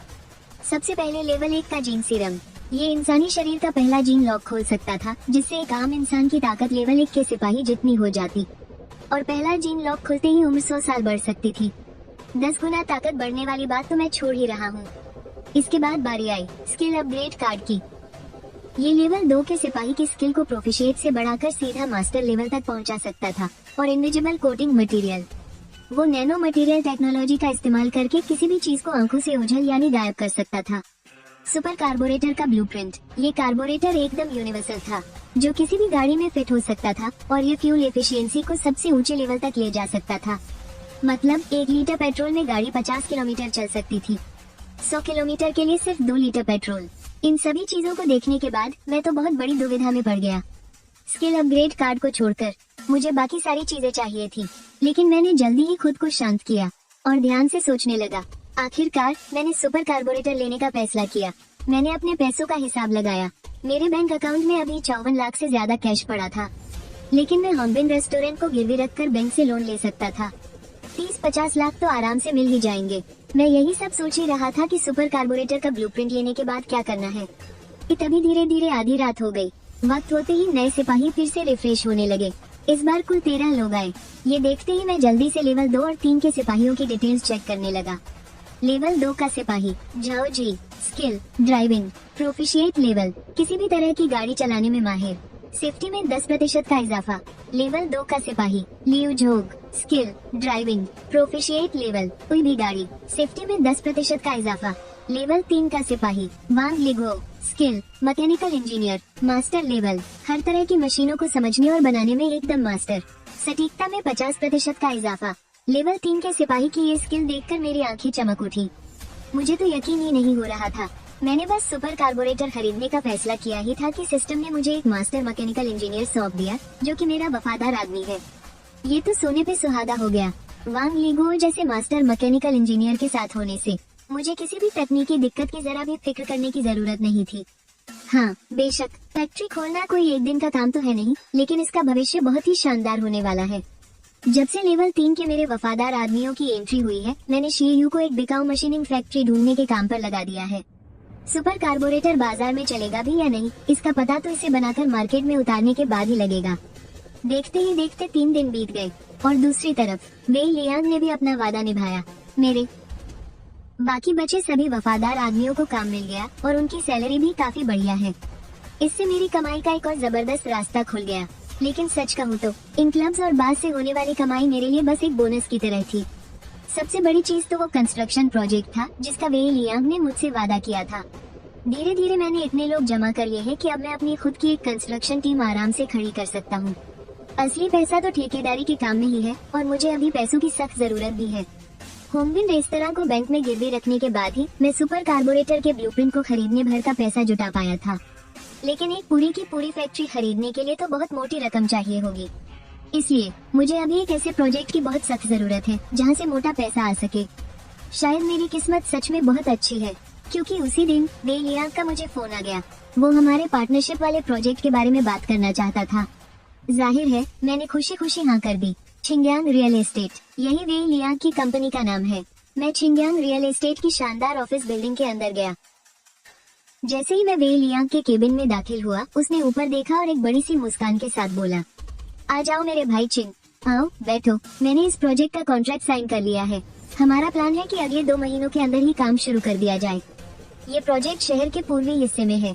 शहर की सरकार वहाँ एक पूरा का पूरा नया कमर्शियल हब बनाने की प्लानिंग कर रही है ताकि बिजनेस और इकोनॉमी को बढ़ावा मिल सके। मैं सोच रहा हूँ कि वहाँ पुरानी इमारतों को तोड़ने और जमीन खाली करवाने का काम तुम्हें सौंप दूँ। पता नहीं तुम्हें इस काम में कोई दिलचस्पी है या नहीं। ये सुनते ही मेरी आंखों में चमक आ गई। मुझे इस काम में बहुत दिलचस्पी थी। कंस्ट्रक्शन लाइन में जमीन खाली करवाने का काम तो सच में सोने की खान होता है। मैंने तो सपने में भी नहीं सोचा था कि वे लियांग इतना दरियादिल निकलेगा। मैंने कहा, बॉस वे, अब मैं और क्या ही कहूँ। आपका बहुत बहुत शुक्रिया, वे लियांग ने जवाब दिया। अरे इसमें फॉर्मेलिटी की क्या बात है। आखिर हम दोनों बिजनेस पार्टनर जो ठहरे। इस बार जिस जगह को खाली करवाना है उसका कुल एरिया 4,30,000 स्क्वायर मीटर है। मैंने सारा हिसाब किताब लगा लिया है। जमीन खाली करने के मुआवजे के तौर पर हम उन्हें 1,000 रुपए प्रति स्क्वायर मीटर देंगे और इसके बाद उसी रेशियो में उन्हें एक शानदार फ्लैट भी दिया जाएगा, क्योंकि जिस जगह को खाली करवाना है वो शहर से थोड़ी कटी हुई और सुनसान है, इसलिए ये रेट सबसे कम तो नहीं है। खैर, मैं अपनी तरफ से तुम्हें प्रति स्क्वायर मीटर 1,000 रुपए का मुआवजा बजट दे रहा हूँ। तुम जाकर वहाँ रहने वालों से बात करो। इस बजट में से तुम जितना भी मोल भाव करके बचा लोगे वो सारा का सारा पैसा तुम्हारा होगा। लेकिन मेरी बस एक ही शर्त है, वहाँ कोई भी बड़ा बवाल, दंगा या लोगों का विरोध प्रदर्शन नहीं होना चाहिए या फिर मीडिया में कोई नेगेटिव न्यूज नहीं आनी चाहिए। ये सब सुनने के बाद तो मेरा दिमाग तेजी से दौड़ने लगा। मुझे लग रहा था कि वे लियांग ने मुझे मुनाफे का एक बहुत बड़ा टुकड़ा दे दिया है। 4 लाख स्क्वायर मीटर से भी ज्यादा का मुआवजा। वे लियांग के दिए हुए रेट के हिसाब से ये कुल रकम 40 करोड़ से भी ज्यादा बैठती है। अगर मैं मोल भाव करके सिर्फ 100 या 200 रुपए भी कम करवा लूँ तो भी मैं सीधा करोड़ों रुपए कमा लूंगा। इसमें कोई हैरानी की बात नहीं कि लोग कंस्ट्रक्शन के धंधे में घुसने के लिए अपना सब कुछ दांव पर लगा देते हैं। इसमें तो छप्पर फाड़ के अंधा पैसा है। लेकिन हाँ, लोगों से मोल भाव करके पैसे कम करवाना इतना आसान भी नहीं होता। खैर, जाहिर है कि मैंने तुरंत इस डील के लिए अपनी हाँ कर दी। इसके बाद वे लियांग ने फिर से कहना शुरू किया, मेरे भाई चिंग, मैं तुमसे कोई भी बात नहीं छिपाऊंगा। वो नया कमर्शियल हब शहर के पूर्वी इलाके में बनने वाला है। लेकिन उस पूर्वी इलाके में तुमने एक आदमी का नाम तो पक्का सुना होगा, वांग डिंगफेई। पिछले कुछ दिनों से जब से मैंने ये प्रोजेक्ट साइन किया है, यह आदमी मेरे पीछे ही पड़ गया है। वो तोड़ने का सारा ठेका हथियाना चाहता है, लेकिन मैंने कभी हाँ नहीं कहा, क्योंकि इस आदमी के काम करने का तरीका बहुत ही घटिया है और यह हद से ज्यादा लालची है। उसने जो भी काले कारनामे किए हैं वो मैं नहीं बताऊंगा, तुम खुद पता कर लेना। इसलिए अगर तुम इस तोड़ने वाले काम की जिम्मेदारी लेते हो तो तुम्हारा पक्का वांग डिंगफेई से सामना होगा। तुम्हें बहुत संभल कर रहना होगा। मैंने अपने दिमाग में वांग डिंगफेई नाम याद करने की कोशिश की और अचानक मुझे याद आ गया, यह वही आदमी है जिसके बारे में पिछली बार शेयू ने बताया था। इस शहर के अंडरवर्ल्ड के सबसे बड़े गुंडों में से एक, है ना? थोड़ा सोचकर मैंने जवाब दिया, वे बॉस, मैंने इस वांग डिंगफेई के बारे में सुना है। क्या आप मुझे इस आदमी के असली बैकग्राउंड के बारे में बता सकते हैं? ये सुनकर वे लियांग मुस्कुराए। तुम्हारा मतलब इसके सरकारी रसूख से है ना? मुझे बहुत ज्यादा तो नहीं पता। शहर का नंबर 3 अफसर। ये सुनकर मेरे माथे पर सिलवटें पड़ गईं। अगर बात गुंडागर्दी से मसले सुलझाने की हो तो मैं किसी के बाप से नहीं डरता, लेकिन जब बात सरकारी मामलों की आती है तो थोड़ी मुश्किल हो जाती है। आखिर हर चीज का हल मारपीट तो नहीं हो सकता। जाहिर है इसका कारण मेरी कमजोर नींद भी है। मेरी पहुंच अभी इतनी ऊपर तक नहीं है। मुझे परेशान देखकर वे लियांग हंसे। क्या तुम्हें डर है कि यह नंबर 3 अफसर बीच में आएगा? एक काम करते हैं, आज रात तुम अपने रेस्टोरेंट में एक शानदार दावत रखो। मैं एक खास मेहमान को बुलाऊंगा और तुम्हारी उससे पहचान करवाऊंगा। वे लियांग की यह बात सुनते ही मैं उनका इशारा समझ गया। साफ था कि वो मुझे सरकार के ही किसी बड़े आदमी से मिलवाना चाहते थे। मैंने भी ज्यादा कुछ नहीं कहा, बस वे लियांग को सम्मान से चाय का एक और कप पेश किया। जब रात का समय हुआ, होंग बिन रेस्टोरेंट में वे लियांग के उस खास मेहमान के स्वागत के लिए मैंने आज रात का सारा काम काज ही बंद कर दिया। वे लियांग भी बहुत जल्दी आ गए थे, इसलिए हम दोनों ग्राउंड फ्लोर के हॉल में बैठकर चाय पीते हुए इंतजार करने लगे। उसी वक्त मैंने वे लियांग से पूछ ही लिया कि आखिर वो मुझे किससे मिलवाने वाले हैं। वे लियांग हल्के से मुस्कुराए। इस आदमी को तुमने हमारे शहर की खबरों में जरूर देखा होगा। इनका सरनेम हु है। ये हमारे एक शहर के नंबर 2 अफसर हैं। ये सुनते ही मैं अंदर से थोड़ा चौंक गया, लेकिन फिर मुझे सारी बात समझ आ गई। सोचना लाजिमी था, वे लियांग की चिंगयांग रियल एस्टेट कंपनी इतनी बड़ी बन गई है, तो अगर इसके पीछे किसी बड़े नेता का हाथ न हो, ऐसा तो कोई बेवकूफ भी नहीं मानेगा। ये जानने के बाद कि मेहमान कौन है, मैंने मन में कहा ठीक है। मैंने तुरंत किचन के लोगों को सब कुछ एकदम परफेक्ट करने का ऑर्डर दिया। ये दावत मेहमान को हर हाल में पसंद आनी चाहिए, ताकि उन्हें यह एहसास हो कि मैं उनका दिल से सम्मान करता हूँ। फिर लगभग आधा घंटा और बीता। वे लियांग के पास एक फोन आया और वो उठ खड़े हुए। उन्होंने मुझे भी रेस्टोरेंट के गेट पर चलने को कहा। कुछ ही देर में एक काले रंग की मैगोटन कार धीरे धीरे हमारे दरवाजे पर आकर रुकी। कार देखते ही वे लियांग ने झट से आगे बढ़कर पीछे का दरवाजा खोला और अंदर से एक चौकोर चेहरे वाले अधेड़ उम्र के सज्जन बाहर निकले। मिस्टर हु, अपने इतने बिजी शेड्यूल से वक्त निकालकर यहाँ आने के लिए बहुत बहुत शुक्रिया। वे लियांग ने मुस्कुराते हुए उनसे हाथ मिलाया। उसके बाद उन्होंने मिस्टर हु से मेरा परिचय करवाना शुरू किया। ये चिन यांग है, चिन बॉस, इसी होंग बिन रेस्टोरेंट के मालिक। मैंने सरकार के साथ जो नया प्रोजेक्ट साइन किया है, उसमें तोड़ने का सारा काम यही संभाल रहे हैं। ये देखकर मैं भी तुरंत आगे बढ़ा और मिस्टर हु से हाथ मिलाते हुए मुस्कुराकर बोला, आपका यहाँ स्वागत है सर। आपके आने से मेरे इस छोटे से रेस्टोरेंट की किस्मत ही चमक गई। मिस्टर हु ने कुछ सेकंड तक मुझे गौर से देखा और हंसते हुए बोले, नमस्ते चिन बॉस। अरे आप तो मुझे शर्मिंदा कर रहे हैं। इसके बाद हम उस शानदार प्राइवेट रूम में चले गए। अपनी सीट पर बैठने के बाद मिस्टर हु ने अचानक पूछा, चिन बॉस, क्या आज आपका रेस्टोरेंट बंद है? मुझे ऊपर आते हुए कोई कस्टमर नहीं दिखा। ये सुनकर मैंने तुरंत सफाई दी, नहीं सर, ऐसा बिल्कुल नहीं है। आज आप आने वाले दिन ना, इसलिए मैंने खास तौर पर बोल दिया था कि आज रात दुकान बंद रहेगी। मिस्टर हु ने हाँ में सिर हिलाया। उनके चेहरे पर संतुष्टि की एक झलक थी। आखिर उनका ओहदा छोटा तो है नहीं और उन्हें पहचानने वाले भी बहुत हैं। अगर किसी ने वीडियो बना लिया तो बिना वजह मुसीबत हो जाती। मेरे इशारा करने पर खाना टेबल पर लग गया। खाना आते हाई वे लियांग ने मेहमान नवाजी शुरू कर दी। मिस्टर हु, आप चख कर देखिए। बॉस किंग के इस रेस्टोरेंट का नाम भले ही ज्यादा ना हो, पर खाना बहुत ही स्वादिष्ट होता है। मैं तो आजकल यहाँ अक्सर आता हूँ। मिस्टर हु ने सिर हिलाया और चॉपस्टिक्स आगे बढ़ाए। उनका इरादा बस थोड़ा सा चखने का था, पर उन्हें कहाँ पता था कि खाना मुंह में जाते ही उनकी पसंद पर बिल्कुल खरा उतरेगा। उनकी आंखें चमक उठी और फिर तो वो रुक ही नहीं पाए। एक के बाद एक दूसरी चीजें ट्राई करने लगे। वे लियांग ने मेरी तरफ देखकर चुपके से थम्स अप किया। मिस्टर हु खाना खा रहे थे, तो जाहिर है मैंने और वे लियांग ने काम की बात नहीं छेड़ी। लगभग 10 मिनट बाद मिस्टर हु ने एक टिश्यू पेपर निकला। अपना मुंह पोंछते हुए बोले, माफ करना, आप दोनों के सामने मैंने थोड़ा ज्यादा ही खा लिया। मेरा कोई खास शौक नहीं है, बस अच्छा खाना पसंद है। बढ़िया खाना देखकर मैं खुद पर काबू नहीं रख पाता। बॉस किंग, आपका शेफ सच में कमाल का है। मैंने भी मुस्कुराते हुए कहा, साहब को पसंद आया, बस यही काफी है। जब भी खाने का मन हो मुझे फोन कर दीजिएगा, मैं शेफ से आपके लिए इंतजाम करवा दूंगा। फिर मैंने मिस्टर हु को चाय पेश की। मिस्टर हु ने चाय का एक घूंट लिया और बोले, बॉस वे, आज आप लोग मुझसे वांग बो के सिलसिले में ही मिलने आए हैं ना? ये सुनकर वे लियांग ने भी कुछ नहीं छुपाया और सीधे जवाब दिया, जी हाँ मिस्टर हु, आप तो जानते ही हैं, वांग बो का भतीजा इस डिस्ट्रिक्ट में एक छोटा गुंडा माना जाता है। जो भी नया प्रोजेक्ट आता है वो उसमें टांग अदाने पहुंच जाता है। मैंने इस बार जो प्रोजेक्ट साइन किया है वो भी इस डिस्ट्रिक्ट में ही है। पिछले कुछ दिनों से वो रोज मेरे पीछे पड़ा है, जिद कर रहा है कि तोड़ फोड़ का ठेका मैं न्यूज हाई दूं। पर मैंने और बॉस किंग ने पहले ही पार्टनरशिप कर ली है। बॉस किंग का कहना है कि वांग डिंगफे को तो वो संभाल लेंगे, लेकिन वांग बो के मामले में हमें आपकी मदद चाहिए एमर हु। मिस्टर हु ने कुछ सेकंड सोचा और बोले, ठीक है, मैं पूरी बात समझ गया हूँ। यह प्रोजेक्ट इस साल के सबसे जरूरी प्रोजेक्ट्स में से एक है। वांग डिंगफी के बारे में मैंने भी सुना है, उसकी रेपुटेशन बिल्कुल भी अच्छी नहीं है। आप लोग बस इस प्रोजेक्ट पर ध्यान लगाइए, डरने की कोई जरूरत नहीं है। अगर कोई दिक्कत हो तो तुरंत मुझे बताना। अगर वांग बो इसमें बीच में आता है तो यूज मैं देख लूंगा। ये सुनते ही मैं फौरन अपनी जगह से उठा। आपका बहुत बहुत शुक्रिया एमआरहू। मैं इस चाय को ही शराब मानकर आपके नाम करता हूँ। ये कहकर मैंने एक ही घूंट में कप खाली कर दिया। इसके बाद मिस्टर हू ने हम दोनों से थोड़ी देर और बात की और फिर निकल गए। मिस्टर हू के जाने के बाद वे लियांग भी वहाँ ज्यादा देर नहीं रुका और जल्दी ही चला गया। क्योंकि आज दुकान बंद थी तो मैंने अपनी बहन को कुछ जरूरी बातें समझाई और अपने किराए के कमरे पर लौट आया। घर पहुंचकर मैंने वे लियांग के दिए हुए नक्शों को निकलकर उन्हें ध्यान से देखना शुरू किया। नक्शे में दिख रहा शहर के बीच का गांव कंगताई गांव, जिसमें कुल मिलाकर 300 से ज्यादा परिवार रहते हैं। ज्यादातर लोग पिछली शादी के बने पुराने एक मंजिला घरों में रहते हैं। बस कुछ ही घर थे जिनके ऊपर मंजिलें बनी थी। मैंने काफी देर तक इसे समझा और मुझे लगा कि पहले कंगताई गांव के लोगों का मुंह भांपना जरूरी है।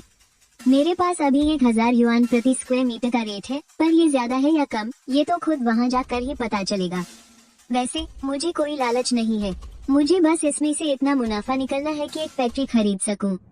अगली सुबह जल्दी। बात अगर चांगताई गांव की करें तो इस बार प्रोजेक्ट को काफी गुप्त रखा गया था, इसलिए अभी तक चांगताई गांव के लोगों को कोई अंदाजा नहीं था कि उनके घर तोड़े जाने वाले हैं। इससे मुझे अपनी छानबीन करने में काफी आसानी हुई। दरवाजों पर लगे मकान बिकाऊ है के पोस्टर्स देखकर मैंने यहाँ के घरों की कीमतों का अंदाजा लगाया। चूंकि यह शहर के बीच बसा एक गाँव था और कोई पौष इलाका भी नहीं था, ऊपर से सारे मकान एक मंजिला ही थे, इसलिए चांगताई गांव में घरों की औसत कीमत बहुत ज्यादा नहीं थी। कुछ घरों में पूछताछ करने के बाद पता चला कि यहाँ का भाव लगभग 800 से 1000 रुपए प्रति वर्ग मीटर के बीच है, और हाँ, मोल भाव तो किया ही जा सकता था। इससे साफ था कि वे लियांग की टीम ने भी अच्छी खासी तहकीकात की थी। अपनी जानकारी को पूरी तरह से पक्का करने के लिए मैंने सोचा कि क्यों न कुछ और घरों का चक्कर लगाया जाए।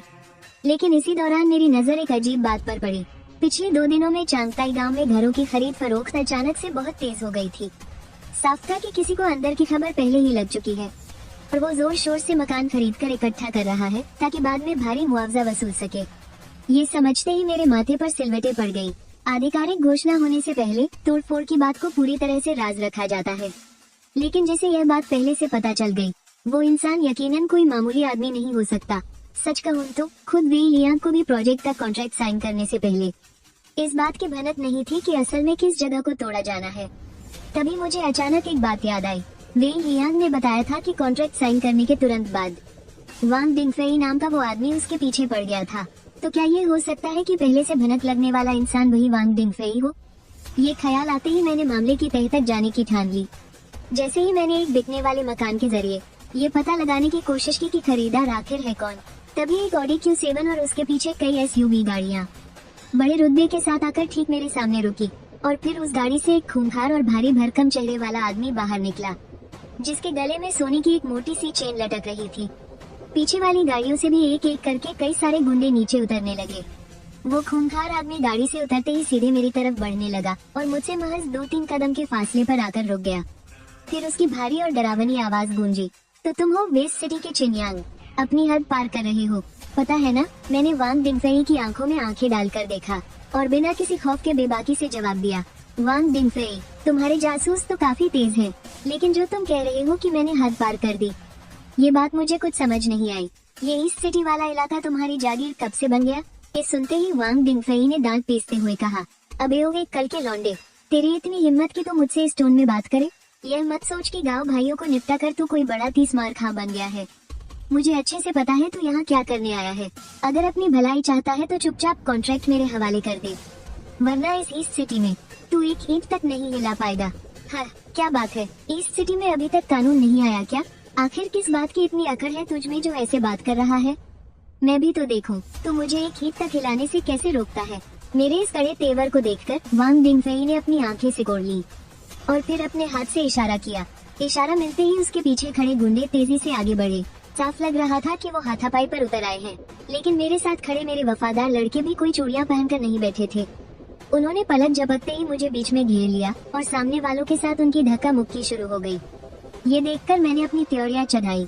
मैं जानता था कि इस तरह बीच सड़क पर उलझना सही नहीं होगा, और वैसे भी वांग डिंगफेई यहाँ का लोकल गुंडा था।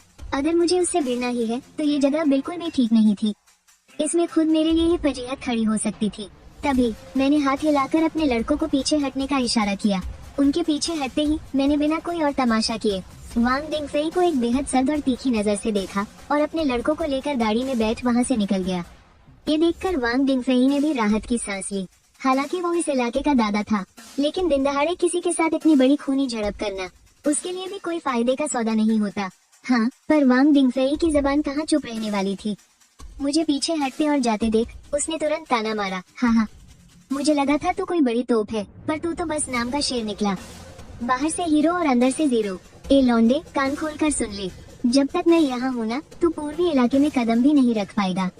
ये सुनकर वांग डिंगफेई के गुंडे भी जोर जोर से हंसने लगे। गाड़ी में बैठने के बाद भी मेरे चेहरे पर कोई सिकन नहीं थी। मैंने उसकी बकवास पर बिल्कुल ध्यान नहीं दिया। जाहिर है, जो इंसान बहुत जल्द खत्म होने वाला हो उससे क्या ही बहस करना। फिर मैंने पिछली सीट पर बैठे अपने दो खूंखार आदमियों को कुछ हिदायतें दी और एक मोड़ पर उन्हें गाड़ी से उतार दिया। रात के करीब 9 बजे रेस्टोरेंट से बाहर निकलते हुए वांग डिंगफेई के गुंडों ने लड़खड़ाते हुए उसे गाड़ी में बिठाया और बस एक ड्राइवर को उसके साथ छोड़ दिया।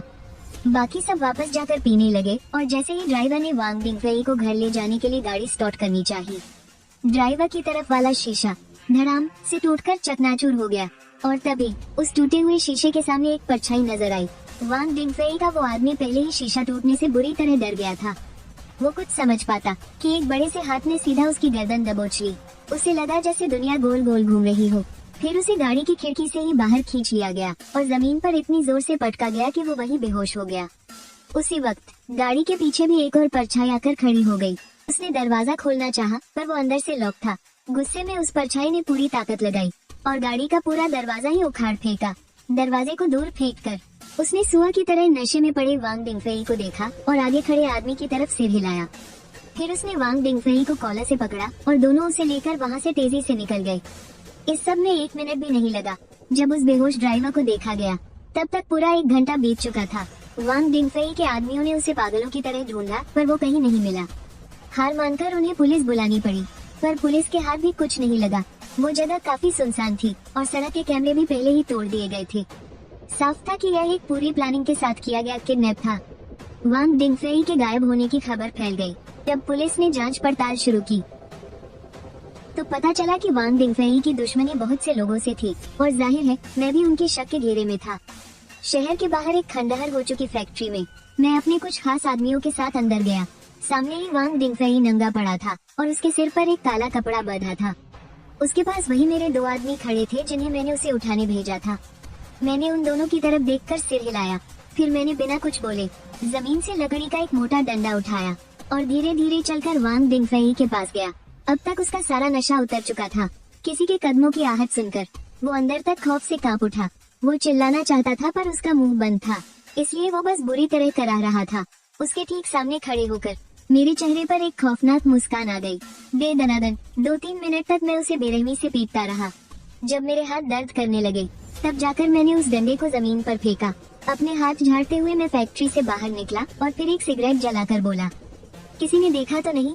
तभी मेरा वो आदमी जवाब देता है, बॉस आप बेफिक्र रहें, सारे सबूत मिटा दिए गए हैं, कोई भी हम तक नहीं पहुंच पाएगा। मैंने सिगरेट का धुआं छोड़ते हुए आगे कहा, ठीक है, फिर अब से रोजाना उस पर थोड़ी और सख्ती बरतो, लेकिन ध्यान रहे कि वो मरे नहीं। और हाँ, उसने जितने भी काले कारनामे किए हैं वो सब उगलवाओ और उसे रिकॉर्ड कर लो। जब तक मेरा काम यहाँ पूरा नहीं हो जाता उसे छोड़ना मत। ये हिदायत देकर मैं अपनी गाड़ी से गोदाम से निकल गया। अगली सुबह मेरी आंख खुली भी नहीं थी कि बाहर से दरवाजा खटखटाने की आवाज आने लगी। मैंने अपनी आंखें मली और उठकर दरवाजा खोला। दरवाजे के बाहर 2 पुलिस वाले खड़े थे। एक पुलिस वाले ने पहले बात शुरू की, नमस्ते, क्या आप ही चिन यांग हैं? हम पुलिस स्टेशन से आए हैं, आपसे कुछ पूछताछ करनी है। मैंने उन दोनों को अंदर बुलाया। उन्होंने पहले मेरी कुछ बुनियादी जानकारी ली और फिर पूछने लगे कि क्या कल वांग डिंगफेई के साथ मेरा कोई झगड़ा हुआ था।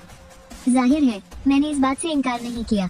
आखिर जब हमारा झगड़ा हुआ था तब वहाँ बहुत से लोग मौजूद थे। उनमें से एक पुलिस वाले ने पूछा, तुम दोनों के बीच झगड़ा किस बात पर हुआ था? ये सुनकर मैंने भी सीधा सीधा जवाब दे दिया, एक कंस्ट्रक्शन प्रोजेक्ट को लेकर। मैंने एक प्रोजेक्ट का ठेका लिया है और वांग डिंगफेई उसे मेरे हाथों से छीनना चाहता था। मैंने मना कर दिया तो जाहिर सी बात है हमारी बहस हो गई। लेकिन मैं एक बात पूछना चाहता हूँ, क्या वांग डिंगफेई के साथ कुछ हुआ है? अगर आपको उसके बारे में जानना है तो उसके दोस्तों से पूछिए, मैं उसे ठीक से जानता भी नहीं। पुलिस वाले ने इस पर जवाब दिया और अपनी पूछताछ जारी रखी। ये सब आपको जानने की जरूरत नहीं है, हम जो पूछ रहे हैं बस उसका सीधा जवाब दीजिए। कल रात आप कहाँ थे और क्या कोई इस बात की गवाही दे सकता है? मैं कल पूरी रात एक रेस्तरां में ही था। वहाँ का स्टाफ इस बात की गवाही दे सकता है। इसके बाद पुलिस वाले ने मुझसे कुछ और सवाल पूछे और अपने साथी से उन बातों की जांच भी करवाई और मेरी बात बिल्कुल सच निकली। जिस वक्त वांग डिंगफेई गायब हुआ था, मेरे पास वहाँ न होने का पक्का सबूत था। आखिरकार वो लोग सिर्फ इतना ही कह सके कि मैं फिलहाल एज सिटी से बाहर न जाऊं। अगर कुछ याद आए तो हमें तुरंत बताना। इतना कहकर वो वहाँ से चले गए। सुबह के 10 बज चुके थे और मैं एक बार फिर से कांगताई गांव पहुँच गया। इस बार मैं अपने साथ कुछ ज्यादा ही लोगों को लाया था ताकि गांव के हर घर का एरिया नापा जा सके। कल वांग डिंगफेई ने जो तमाशा किया था, उसकी वजह से कांगताई गांव के टूटने की खबर पहले ही आग की तरह फैल चुकी थी। अब जब बात खुल ही चुकी थी तो मैंने बिना किसी हिचकिचाहट के नाप तोल शुरू करवा दी और साथ ही गाँव वालों को जमीन का बेस प्राइस भी बता दिया। 700 रुपये प्रति स्क्वायर मीटर और साथ में उनके पुराने घर के बराबर का ही एक नया कमर्शियल फ्लैट। मेरे हिसाब से ये कीमत काफी सही थी क्योंकि यहाँ बिकने वाले घरों का रेट भी लगभग इतना ही था। लेकिन ये मत भूलिए, उस रेट में किसी को फ्री में नया फ्लैट नहीं मिलता था। लेकिन जाहिर है इंसानी लालच की कोई सीमा नहीं होती, ये बात सदियों से सच है।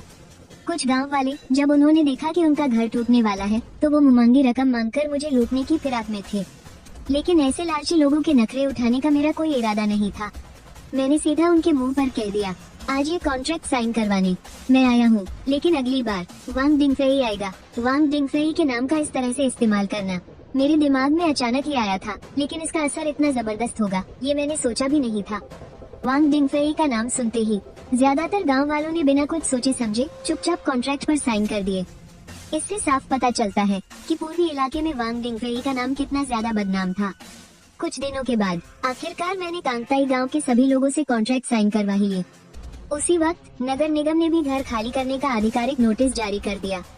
अब बस गांव वालों के जाने का इंतजार था और फिर कंस्ट्रक्शन टीम अपना काम शुरू कर देती। हालांकि इन सब कामों में अभी काफी वक्त लगने वाला था।